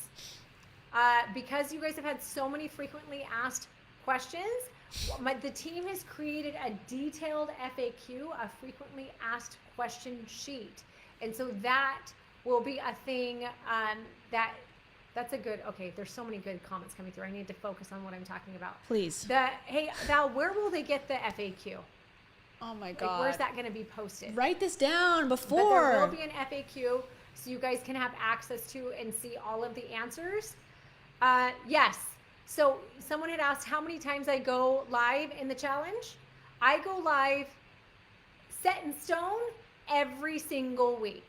And remember, one time a we had week? people yesterday say a live a day is too much because you feel like you're not caught up. So I go live every single week with all the things you need to know. There are posts every day about something, right? And then also we have 2 other lives from experts during the week that are there to guide you. So sometimes it's a nutrition coach. Sometimes it's a shadow boxing guy doing a class. Sometimes it's a dance Zumba instructor. Sometimes it's a meditation expert. So there's always somebody live. Sometimes it's just for fun, but there's 3 lives a week is how we have it scheduled. And you know me, I always do more than I should. And so I also go live occasionally to go through workouts. If I see a question that's being asked a lot, I'm going to jump in and or a workout move that people are needing help with. I'm going to jump in and show how to do it. Michelle, that's a great question. I'm going to go through all of that stuff right now. Okay. I feel sort of bad. It looks like she's about to cry.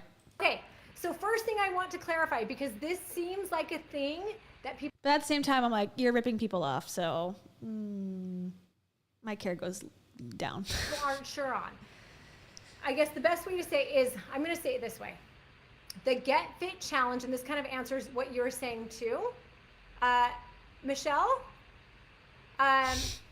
the Get Fit Challenge... What is it? Tell us. Of itself. So if you're a part of the Get Fit Challenge, I was just explaining this to Colleen on the phone as well, because she mentioned this was a question people had.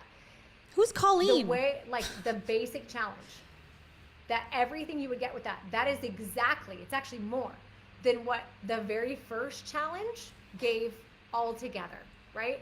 And so that being said, anything in the challenge, like that basic $247, there are plenty of tools. You do not need any more than that. I think it's very important. And that goes for workouts, obviously. It even goes for nutrition, because remember what we learned in here.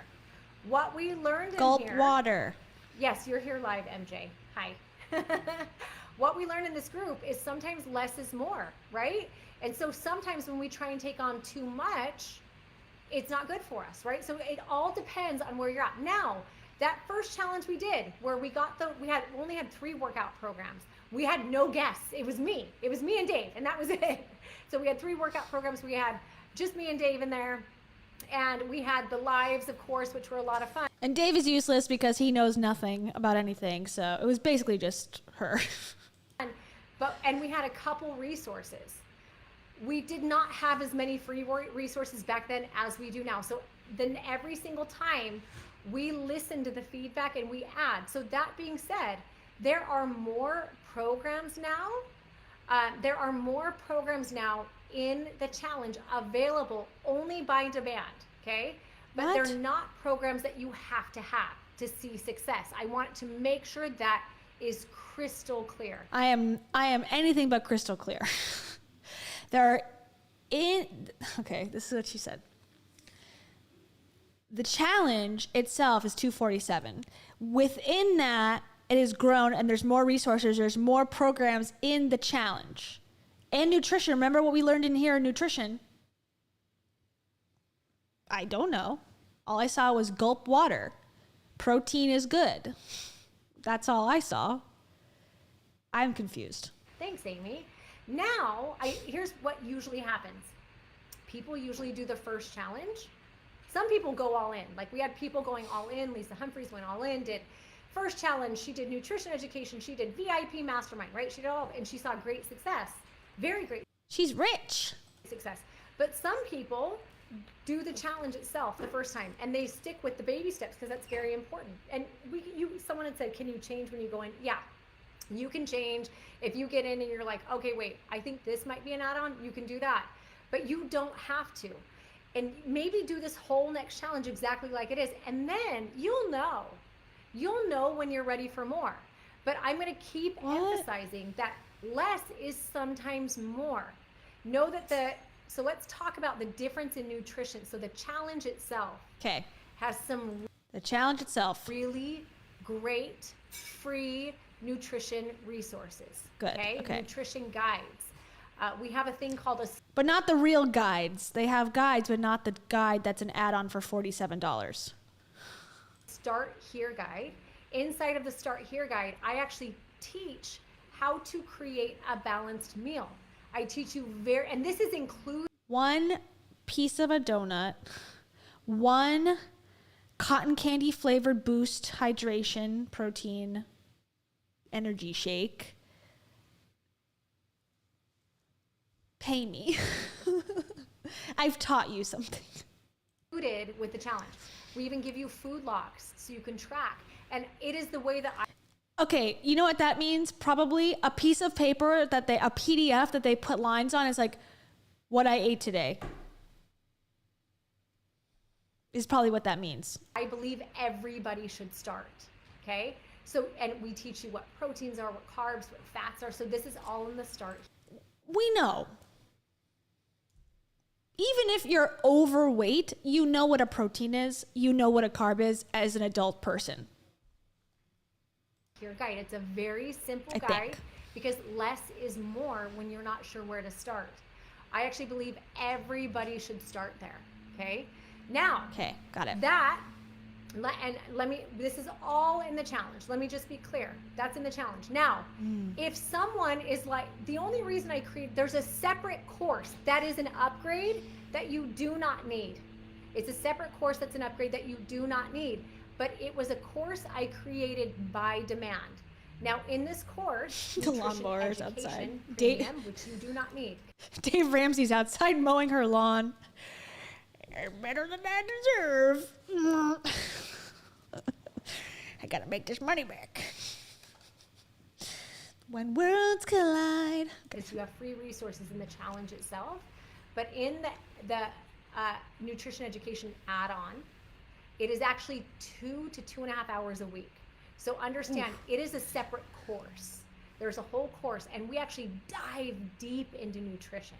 So some people want that. Some people want to dive deep so they really understand all of the parts of what a protein does and micronutrients and understand how it's working in their body.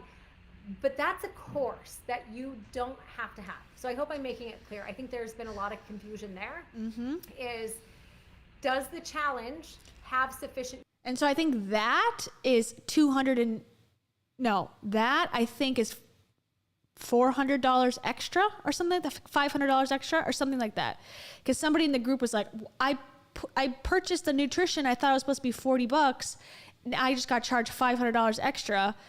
And I think she was trying to buy the PDFs for $47 and accidentally got charged the $497 for the courses per week or whatever. So yeah, nutrition guides are different than nutrition course, I guess. But why don't just do that separately? Why do you have to do it inside of this challenge? And then the challengers winners, like it's so confusing. Oh my God, so confusing. Nutrition resources. I believe it does because I believe less is more.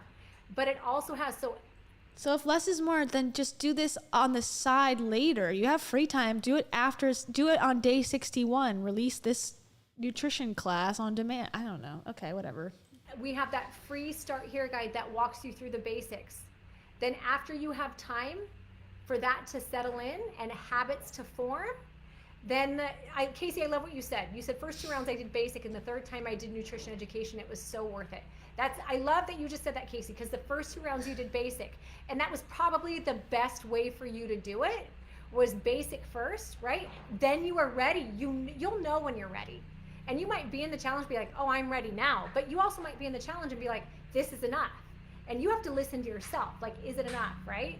So after a few weeks of the Start Here guide and the basics, right?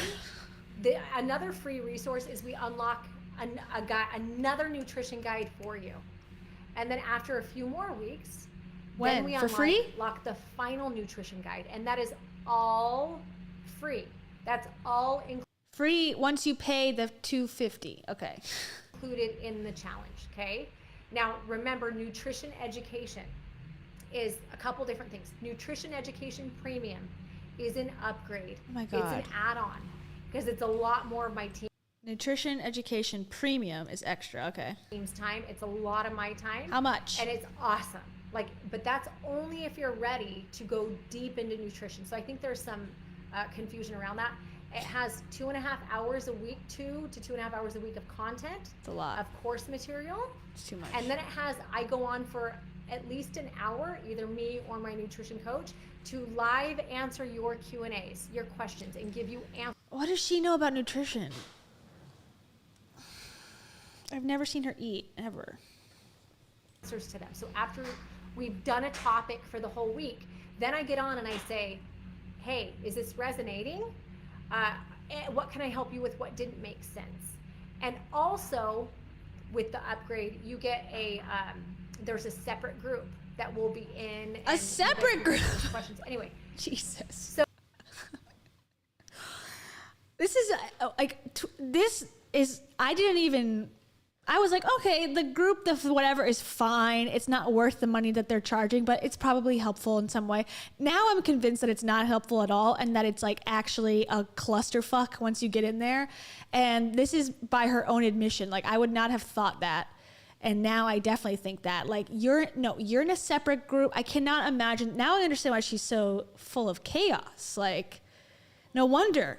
It's like, I got an app, I got a Facebook group, I have a different group, I have a website, I have a live Zoom Q&A. It's like, oh my, I got to fly to Texas. Jesus, I can't do it.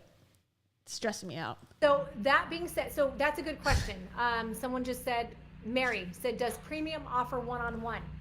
We actually have, we've always offered nutrition coaching for people who want a coach. That's different. That's separate. Nutrition guides are different than nutrition coaching, which is different than nutrition education. But you need to figure this out on your own, okay? Just click everything, and you'll be fine. Challenge 1 and challenge 2, it's always limited spots because a coach can only take on so many people. Last challenge, however, we had 0 spots, so we did not offer it. And when I say 0 spots, our coaches were still full from people seeing great results and wanting to stay in from past.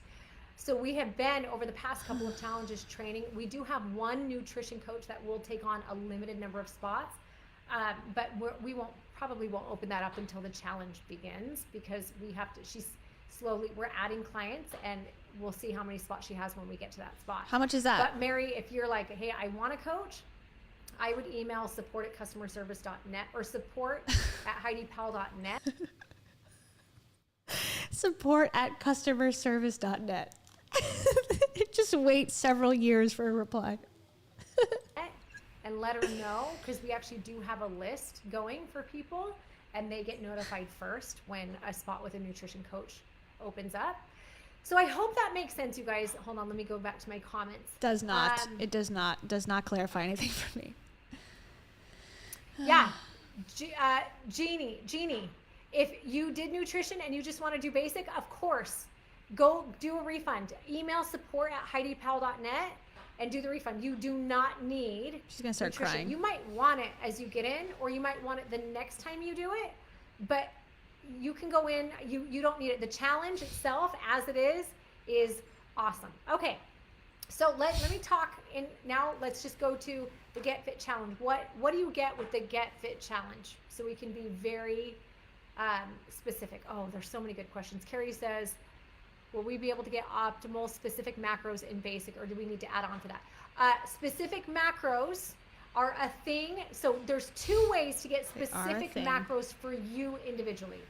Number 1, it's to have a spot with our one of our nutrition coaches. If you have a spot that may or may not be open, if you want it, email support@customerservice.net/askjeeves.com. No price listed. They may or may not have spots. Unknown. Email this thing and say that you want this thing that's unknown. Again, with the coach is going to give them to you one-on-one.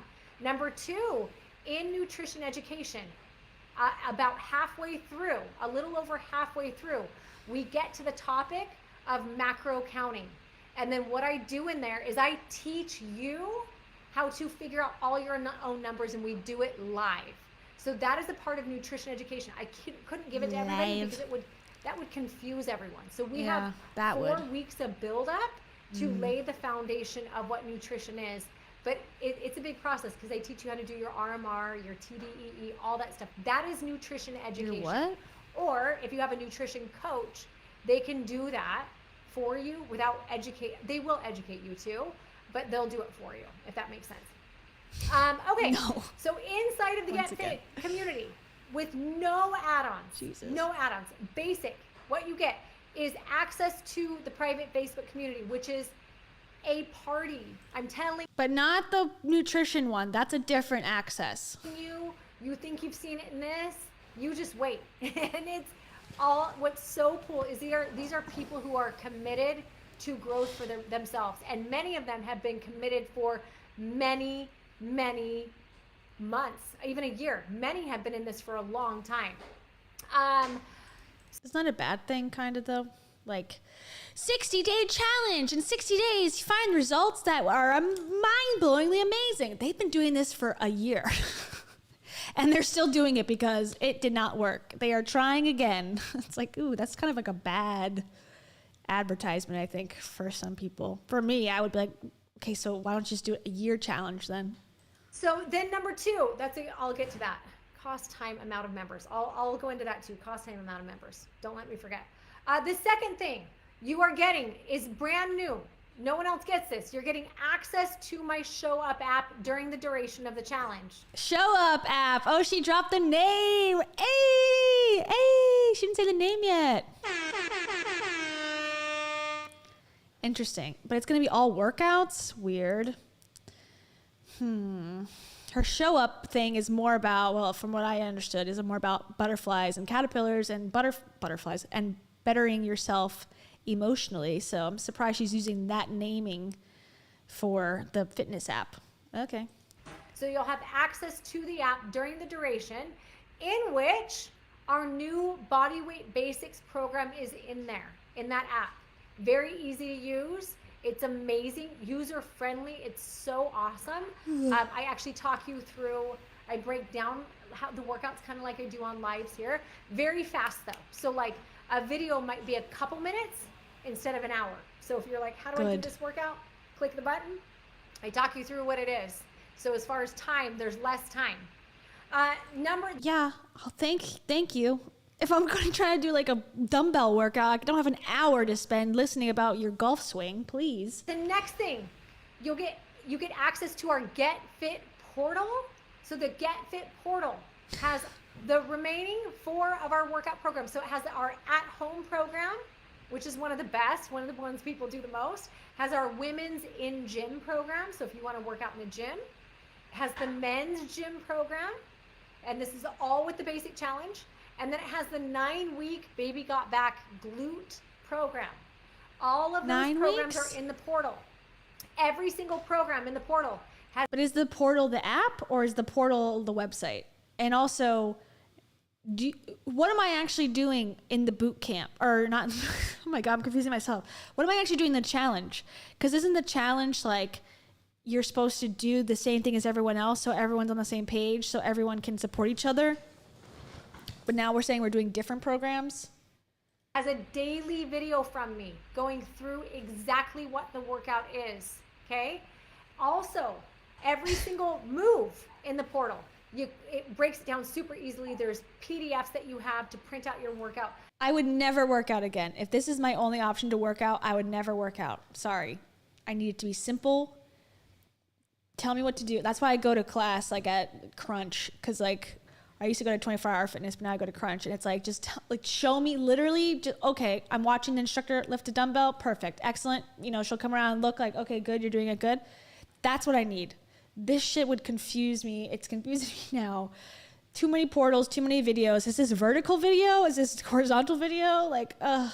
But you can click on the move if you're like, what is this? And it pops up a video of me doing the move. So it has a movement library, all of that stuff, just like there is in the app as well. The only difference is the app videos are shot this way. The portal videos are shot this way. Oh, there's a bug on the door. Just to kind of fit a computer screen or an iPhone. So why do a separate app? Or Android, whatever it is. So the daily coaching videos, those are in the portal, okay? And then in the app, we have coaching videos for bodyweight basics. It's awesome. Then let's talk about back to what comes. Can you join the challenge after it started? There is a day, Kristen, where we close the gates, and it's usually, so you can join during pre-week. So pre-week is next week. You can join all during pre-week. Okay. But the goal is to shut the gates on day 1. That way, everyone is starting on the same day. We're all moving through it at the same time. But if you're like really gonna pay me, like whatever, just email me at contact@google.gm/ca. So I hope that answers that question. But pre-week is kind of an add-on. It's a bonus. It's a get you ready, let's have fun, let me introduce you to the team kind of a week. Okay, so the free nutrition and fitness guides that are free. So these are not add-ons. These are not things you have to pay for. The things that are free. We have a start here guide for 60 days of success inside of it for free. You get the food logs, you get the food list, you get portion guides and guidance on how to have portions. You get a calendar countdown so you can kind of see what we're doing. There's a power promise guide. It's something we call the show up 6. We have a first week, like a show up 6. There's too many numbers. There's too many. This is just bad business. No wonder she's stressed. Girl, start over. Start this over. Delete this from everything. Delete it. I can't. You're confusing your customers. I'm not even a customer. I am God awfully confused. Portal, start today guide, nutrition guide, free, add-on, app, too much. No. You know, this is bad. This is going to end in a failure. I'm sorry. Checklist, like prep for success. Here's your checklist. And then there's a 60-day challenge. 6 start today, show up 6. Checklist, logs, like, oh my God. Troubleshooting section. So that is inside of the basic challenge. We teach you how to build a balanced meal in there. Then another thing, we have food journal. And also less is more. It's so true. She's like, guys, less is more. Okay, less is more. There's only 15 ways to access videos that are all different, and depending on which device you are on, there's a different program and a different login and a different time of day in which I will be there. And then sometimes I just pop up and I'm live because I feel like I need it. And then sometimes there'll be other people like shadow boxers and Zumba, but like, you know, we'll let you know, and that's different and that's an add-on. But if you need a coach, email me. Oh my God. She's ruining her business. She's ruining her business. So food journals are to write down what you're eating each. So food log is different than food journal also.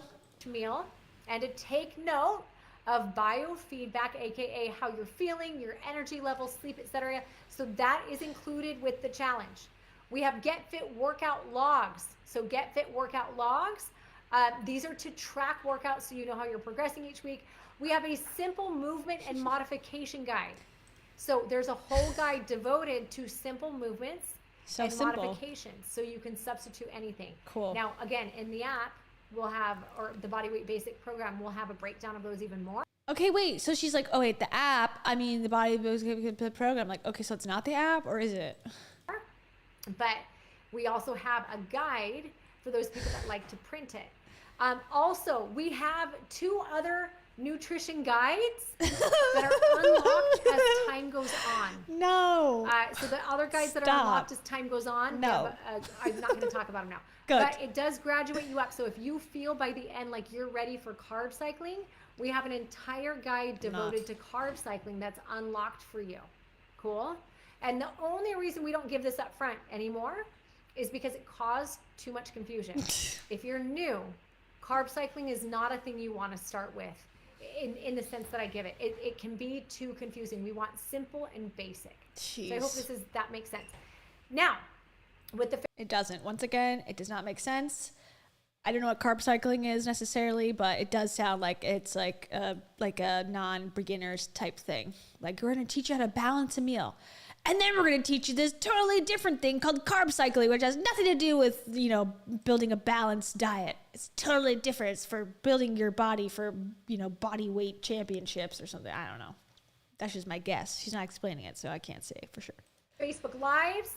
Facebook Lives that include me every week. I do a mini life lesson. We do giveaways. And I don't even want to say mini life lesson. We do a life lesson. I'm on for an hour. So if you want to know how long, I'm an hour. It's a life lesson. We do giveaways. We do weekly challenges. So every single week there are challenges designed to push you outside of. So there's weekly challenges. 60-day is a full challenge. And then a separate group for nutrition, unless you get this nutrition group that's free. Okay. Your comfort zone. And they're really great. I always say the more you can actually partake in those, the better it is. And then we have weekly lives. We have weekly lives from different experts. They could be fitness experts. They could be nutrition experts. They could be kitchen experts. They could be transformation experts, anything. We're going to have weekly lives from different experts. It's really awesome. So in a nutshell, you kind of get, I always say, like, I am who I am because of the people in my life. And I'm really proud of all the people in my life who've helped me be who I am. Yeah, Tara, an hour and 11 minutes. I'm not going to tell you how long some of them have gone. Some of them have gone an hour and a half, maybe. But part of the reason they go that long. They're an hour, unless I decide to go an hour and a half. Or longer. Is because I'm not going to leave till I feel like everyone's gotten something good out of it. I'm not going to leave till I feel complete. And we'll be here all day. Now, if you can't make the lives, if you can't make all the lives, it is okay. The challenge and the things that are in there and the community and the people in there are what make up the magic. I made a comment about this on the Reddit thread, Hollis Uncensored. If you haven't joined, you should join. And this is the thing that bothers me about Rachel Hollis, the thing that bothers me about anybody that's hawking a community. Those people who are in the community are paying to be there. Those are your customers. And then to go and sell your customers to other customers is a pyramid scheme, sort of, in that way of like, there is no business. The business is the customers. She's like, the community is what makes this. It's like the community that you've created are people who are paying to be there. So as soon as those people walk out the door because they're sick of paying $400 every 5 seconds and thousands of dollars for whatever, like you cannot guarantee, and those people are not working to provide other community members a great experience. So the fact that this is like the top thing, like, oh, this is the reason why you pick this app over the other app or whatever, like, it bothers me because that's not their job. Their job is to experience the workouts. Like the community is a bonus, is an add-on, is something great that, you can say our culture or whatever, but like, that's not the full reason that you would join this. And I hate that they push that so hard. Like the community is the reason why. It's like, Well, why don't you make it free then, if that's what it is? Like, why are they paying to then provide the service that you're promising to give to other people? Huh? The lives are like bonuses, like amazing bonuses. And it's like, you're going to get to see. So we kind of give you a schedule ahead of time so you know what to expect for the week. So you're going to get to see which experts are when, and you get to pick who you want to tune in for, right? And if you miss it, you can make a mental note and be like, hey, I want to go back and watch that one with Danielle because I need to understand breath work and meditation. I've heard from so many people I need to do it. Or I want to go watch Dave's silly live or whatever it is. I want to watch Bruce and his Motivation Monday. So you get to pick. On Monday specifically? And then there are recap emails as well. So every time if you miss a live, all the things from the live, from my live, that are important that you know, our team just last round, I'm telling you, it's grown. Like we made this so good. But we put together an email that lists out, kind of gives you Cliff's Notes version so you don't have to dig if you don't have time, right? Hey, be aware of this, know that this is coming up, don't miss this, here's a note. It's really cool. Oh, So you're gonna, cool. Emma, you're gonna love Danielle. You're going to love her. I actually have two now, two really good breath work and meditation and yoga experts. So yes, will you get Are they both named Danielle? notified before lives come on? Yeah, that is the thing we started in round 2, I believe. Challenge number 2 were these amazing text messages that let us know. We'll know the time. No, not the text messages. Email, PDF, group, portal, other group, text messages. I cannot. This is like, okay, I need to see Heidi's name on 25 different platforms at all time. We have Alexa. We've renamed her Heidi. You're going to hear me there. It's like, oh my God, stop. And then we shoot out a text as soon as live is happening. No. Becky, it is awesome. Not gonna lie, but this was awesome. Like, was I'm it? committed to awesome. I'm committed to Good. awesome in everything I do. Good for you. Okay. So now that we've talked about what's included Dave's in a the challenge, silly boy. these are the things. I'm about to go into what the upgrades are. Oh, no. Okay? These are things that you can only get through, that they're available through the challenge, but they are add-ons. And I'm going to say this again. Very important to know. These add-ons are things that we added on and created We call it add-ons because we added them on. over time by request. Okay, so some of them are actual courses that are add-ons. Some of them are books and Books? downloadables that are add-ons because people had said, hey, it would be so cool if I could, have availability to get XYZ from you, buy XYZ from you. They probably were saying like, why don't you make this group, whatever, have better stuff, not add it on for more money. And I would say, like, after so many requests, then I would actually make it a thing if it made sense. Okay. Number 1, there's an add-on. There's a 30-day meal plan, which is a PDF. Now it is awesome. It's super easy to follow. I don't believe it. I don't believe that. Why do I need a food log too if I have a 30-day meal plan? You need it? No, you don't need it because we teach you how to build a basic meal. So we educate you, So you on don't how need to it. build a basic meal through the Start Here guide and what we talk about in our lives. That being said, these are people wanted recipes. So I hired a photographer and a food stylist, and someone helped me put together the recipe book, and I have available a 30-day meal plan. Now let me tell you this. It's a 30-day meal plan.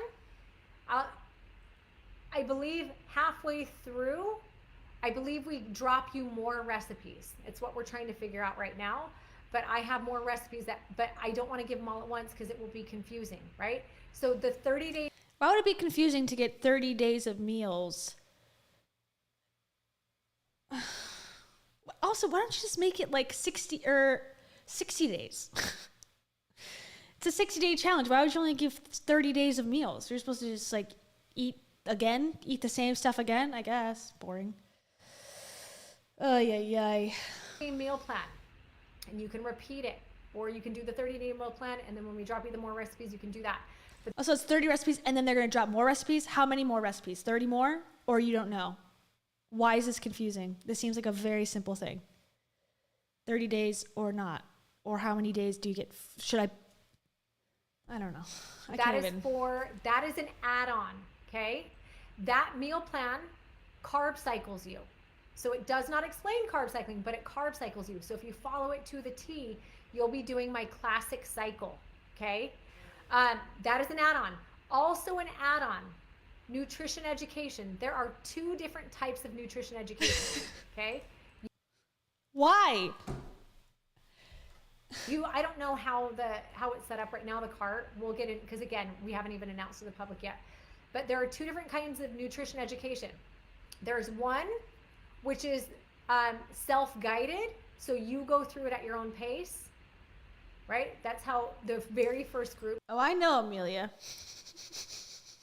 I mean, I don't know, but that's what I'm assuming too. But like, she's trying to play it off so like, yeah, like we just don't know if we've decided to do that yet or what. It's like, oh God, so unprofessional. So second challenge, first group that ever did nutrition education did it that way. Then there is one that's premium, and this is a result of people last round asking for more. So premium is the course material every week. All of the course material, amazing classroom videos. We even have edited videos for those of you that don't have time. It's a full 8-week course, really 9 by the time we do that last Q&A. But it's a full course, okay? 8 weeks of content, and then every week we meet at the end of the week for a live Q&A. And that live Q&A is you've done your, been inside of the classroom, which you get to hear people asking questions. She's bad. Their questions might be your questions. It's really cool, you guys. And then any other questions that you have, I say, all right, now that you've been through the classroom, what questions do you have for me? So then I answer those questions live, or Coach Doxy will answer them live if he's there. In addition, the nutrition education Also, just so we know, this does launch in 6 days. Pre-week begins in 6 days. So less than a week from now, this will all be ironed out. It's not like they've done this before 3 times and charged hundreds of dollars for it. It's over a value of $15,000. So you guys, worth it. It's worth that. Premium has a separate or a subgroup, and it's just nutrition education premium people. Just a subgroup of the subgroup, not to be confused with the other group that you're in right now. Now, I'm going to say that again. It is really awesome, but it's not for everybody. Remember that what Casey Lutz had said. She didn't do it the first time. She didn't do it, and she just did the challenge, and it was enough for 2 rounds, right? And then she was like, I'm ready for more. I'm ready to learn. But some people don't want to learn. Some people just want to be told what to do. And there's plenty of anything that you need in there, but nutrition education is something where we really go deep. So understand that. Another thing, I don't even know. I think she needs to explain a little bit more, like what type of person. She's like, you'll just know if you're ready. Like that doesn't mean anything to me. Like, is this for someone who's training to be in a body fitness competition or a bodybuilder competition? Because like that's a different nutrition plan. Like eat 100 boiled eggs today. Like, is that what it's gonna be like? Or is it like, corn is made of this material, this vitamin, like how, like it needs more, I need more specifics. Like I need a little preview guide, because this ain't doing it for me. It's like, you'll just know if you're ready. Like, oh no, I won't know. I won't. If I should go into this one, but another add-on, by request, people have asked for accountability coaching. So they're like, hey, because you ran out of nutrition coaches, right? We might have a couple spots for nutrition coaching. We may not. What if I don't need nutrition coaching? Why even talk about it then? If you don't even know if you have spots, why even bother talking about it? I just want an accountability coach. So we created a really great accountability coaching program that is an option when you get in. You don't have to have it. But if you're someone who's like, I want that, for less cost than a nutrition coach, obviously that's a thing for you. What is it? And then when you hear me talking about VIP Mastermind, that is a whole separate program that you have access to. no, not a separate program. Heidi, stop it. Stop. I can't stop watching this. I wanted to just be the quick little, it's like, oh, this is boring and this is too good. I'm sorry, this is too good.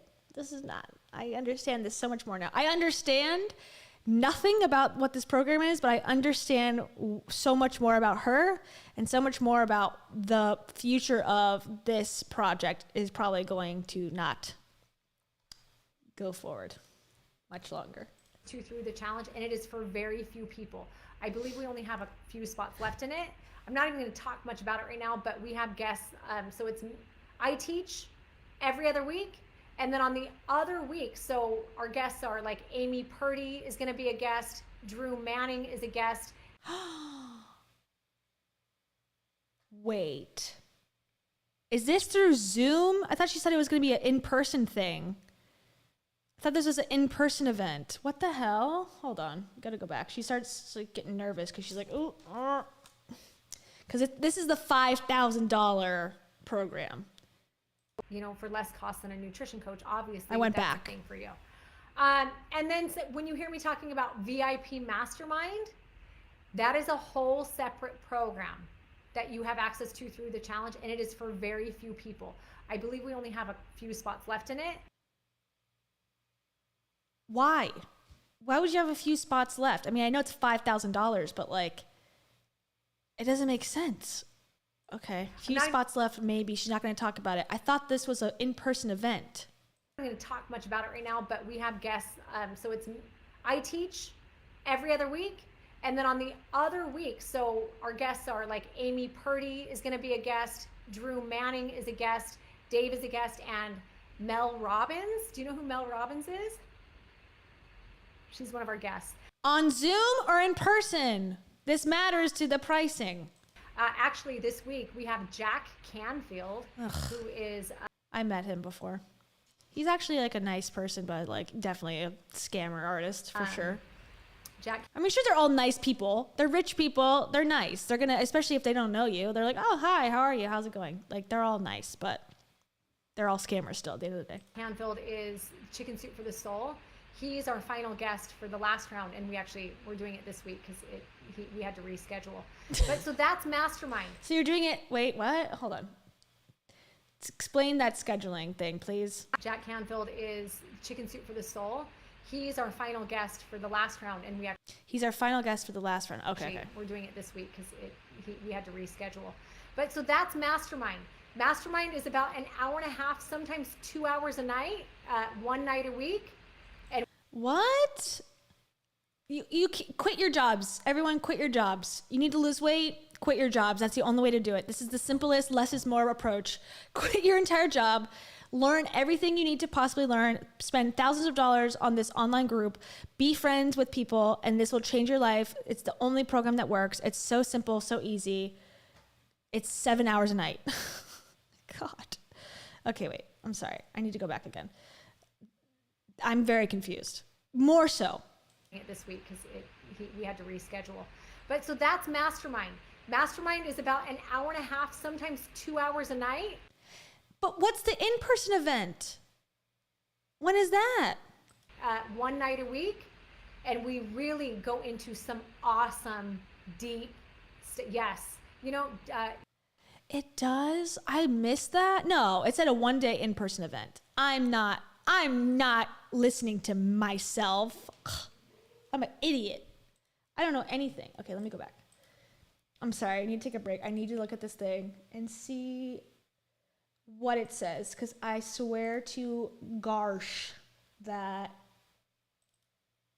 it said in-person event in Arizona. It says Zoom call? Emily!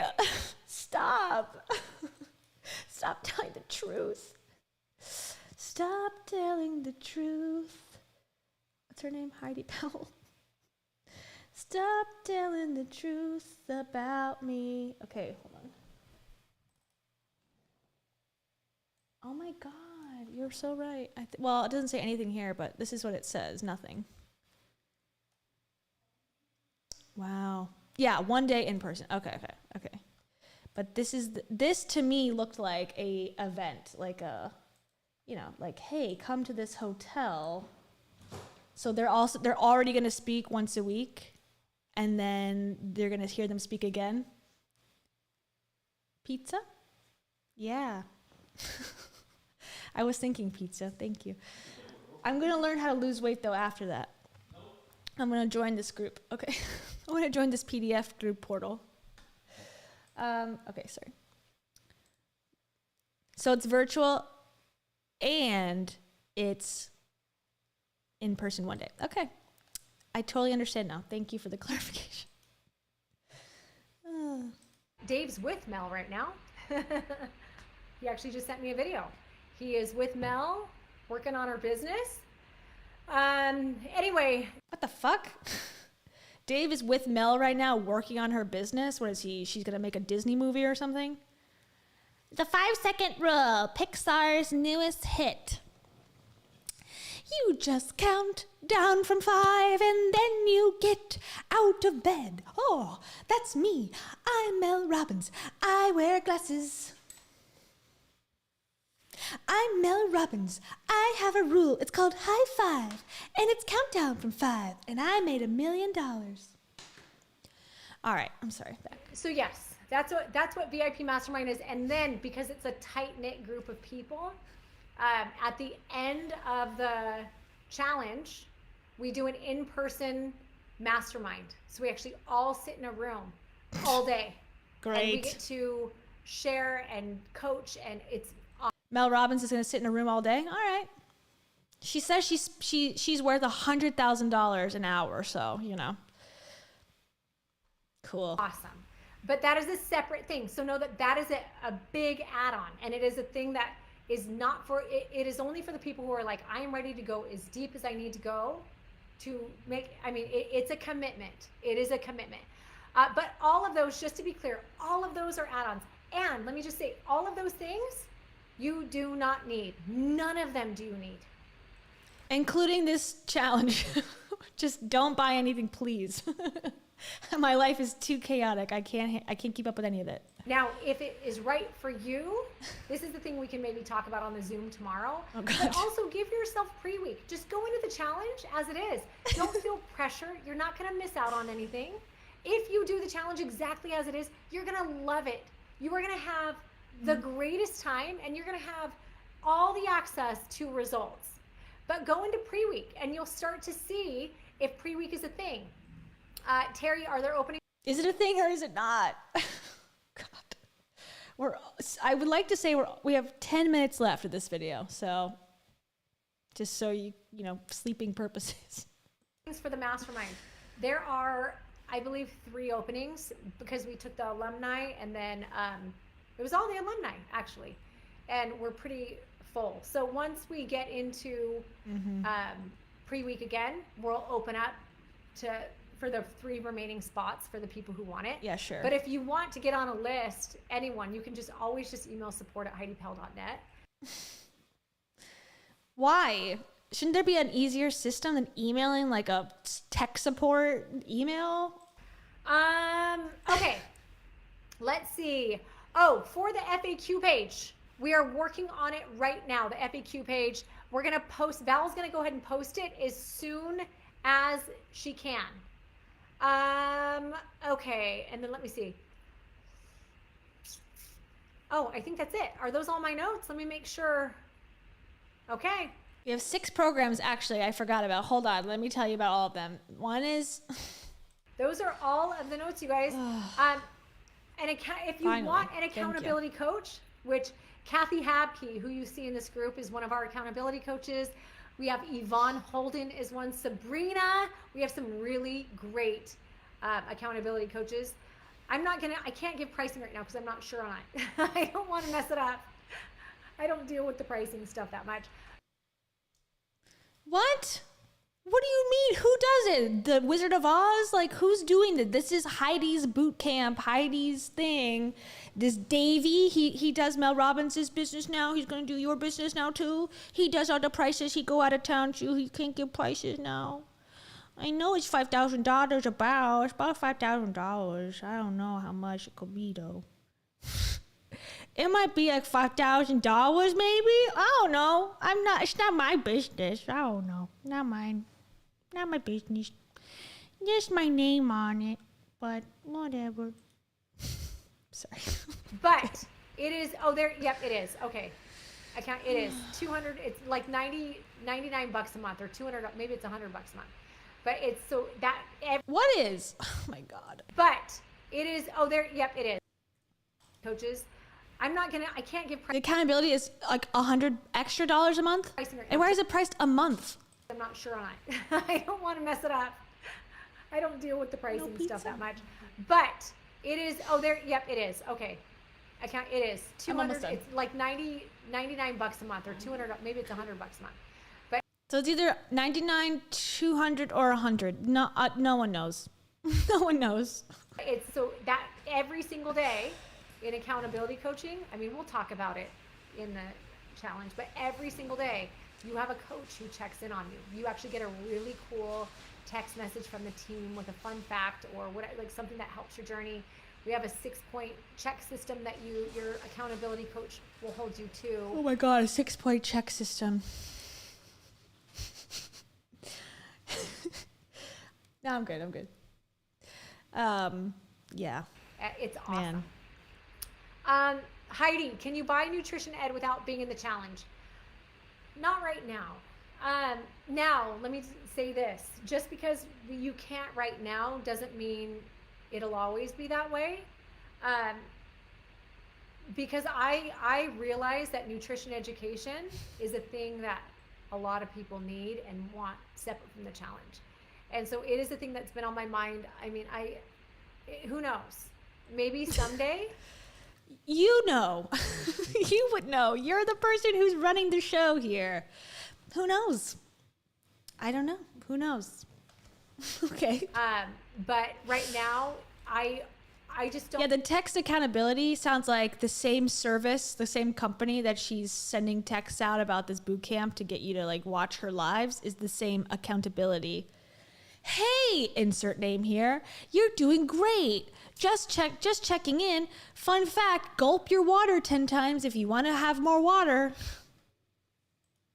Don't have really what it is. I don't have the bandwidth to do more than what I know inside of these challenges. So to create outside of feels like a lot. And what is yes, outside of and inside of, yes, agreed. You don't have the bandwidth. I don't think any human on earth has the bandwidth to do this many sections and things for no reason. Nice is when people are in the challenge and I get to teach nutrition education. There's a little bit of camaraderie already in the group, and it's such an easy, beautiful, uplifting thing. Where I'm sure it'd be great with the general public too. I haven't opened it up yet. I haven't thought of opening it up beyond this. The general public. All right, guys, just a quick reminder too. This is a very important one. I just got a note. This community will be archived tonight. So what that means is even though it will be we made it through the archival process because this was posted 8 hours ago. So we made it, guys. Archived. I believe you'll still be able to come back and see lives and see all of the things, but it will be archived. So I just want to give you a heads up on that. I bet people are like, why? Why are you doing that? Let's just leave it open. And she's ignoring those. I bet. I have a feeling. I don't know for sure, but that's my thoughts. So question today is the last day, but my question is how much time? Oh, do you have to pay for the challenge? Okay, so that's a really good. So on the page, we put a 2-pay and a 3-pay option on the page. So you can do that. You also can email support@HeidiPowell.net, and they can work something out with you if it's a thing that you need a different arrangement. So feel free to. And it costs more though. So if you can't pay $250 up front, don't get it twisted that she's giving you a favor, letting you pay over time. It costs more per payment.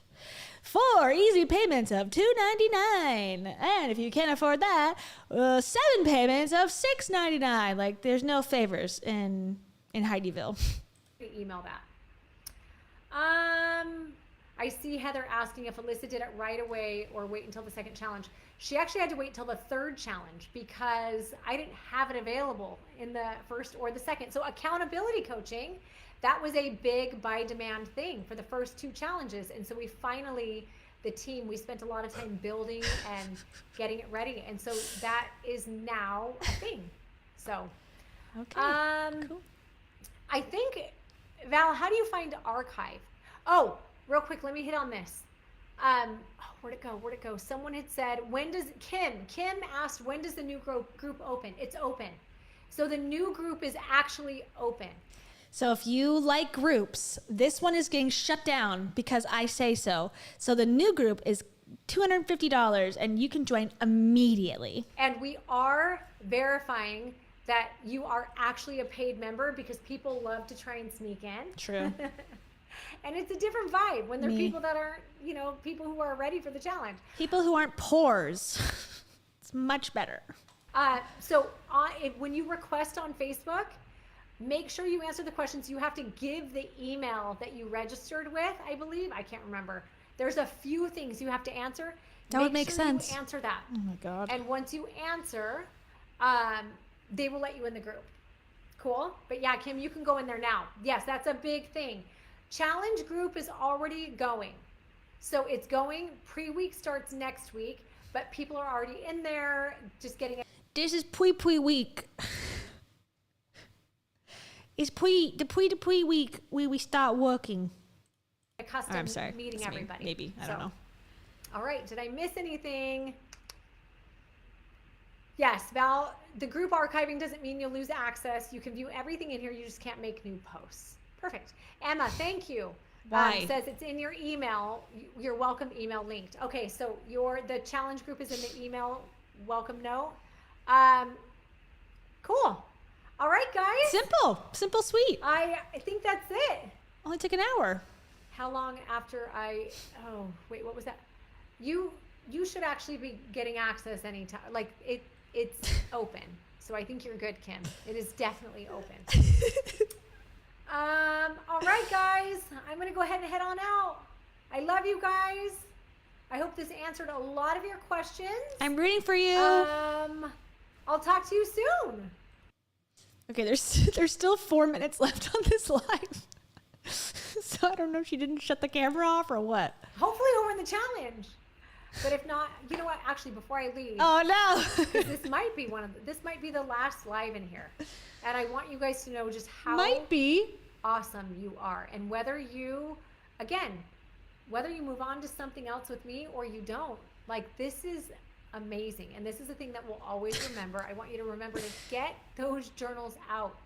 Any final thoughts? As you're going through this week, what's going to happen? I'm going to remind you. As you're living life, certain things will trigger thoughts in your head or lessons or things that you heard from this last week. And you'll be like, oh my gosh, that's that thing Heidi was talking about. And now nutrition. That's that thing that Heidi was talking about. Yeah. Oh, it rings a bell. I have no idea what it means further than that. But yeah, nutrition, that word I'd never heard before. Makes sense because I'm living it. It's a really, really cool thing. Just a reminder as well. And this goes for the challenge. From the time you sign up for something to the time it begins, 25% of it is working. So 25% of what you're meant to get is gotten. So if you sign up today until the start of the challenge, 25% of what you're meant to get is being gotten. What? What the fuck are you talking about? Gotten? What is gotten? So if I sign up today, before it even begins, I'm getting 25% of the entire thing that I have not gotten yet? Oh, Lord. She should have cut it when she said, bye. Okay, now exit stage left. No more explaining. And that's going to come in ways of you overcoming adversity, when something's telling you, oh my gosh, I can't do this. All that negative self-talk. I'm going to overcome adversity on my own by giving my credit card information over. When you are overcoming it, you're growing and getting 25%. Then, from the time the challenge starts to the end of the challenge, it's a packed 60 days. You get 25% of what you're meant to get. And there's a lot in there. So I'm getting 50% of what I'm hoping for? What is it? What? Then from the day that it ends, so boot camp, we're going to say that whatever it is, when you complete something, from the day that it ends till the rest of your life, you get the remaining 50% of what you're meant to get. Oh. So what this means is while this boot camp was so important for so many of you guys and so impactful, what's even cooler is that you don't even know how impactful it is yet until you start living the rest of your life and you start looking back on what you learned. It is going to be Profound. a ripple effect. We talked about just one thing. What is one thing, one gold nugget that you can get from this challenge and implement for the rest of your life? Now, you know there were hundreds of gold nuggets. Chug that right? water. But all you need is one to actually make a difference. One thing that, if implemented consistently for the rest of your life, would actually create massive change. I'm so proud of you guys. This was such a great week. The best, actually. And it's a thing at some point in the future. You guys know, if you see me doing another one of these, it's because you guys were so great. Because the sales just went through the roof, and you know, we could just keep the group open, but you know, no, we're gonna start a new group and call it 6 days, 0.7 points to the market research that we've done class course of Heidi boot camp, part 2.0. That you made me want to do it again. Yeah. I love you guys. Thank you for everything. And hopefully, I'll see you in the challenge. If I won't see you in the challenge, hopefully I'll see you on. I'll see you in hell, bitch. If I don't see you in the challenge, burn in hell. Bye. Instagram. That would Maybe be I'll see different. you on Facebook. Maybe I'll see you in the next boot camp. I don't know when that's going to be, but hopefully I'll see you somewhere. I love you guys. Bye. Bye. Lord, we did it. Have mercy on our souls. Hold on.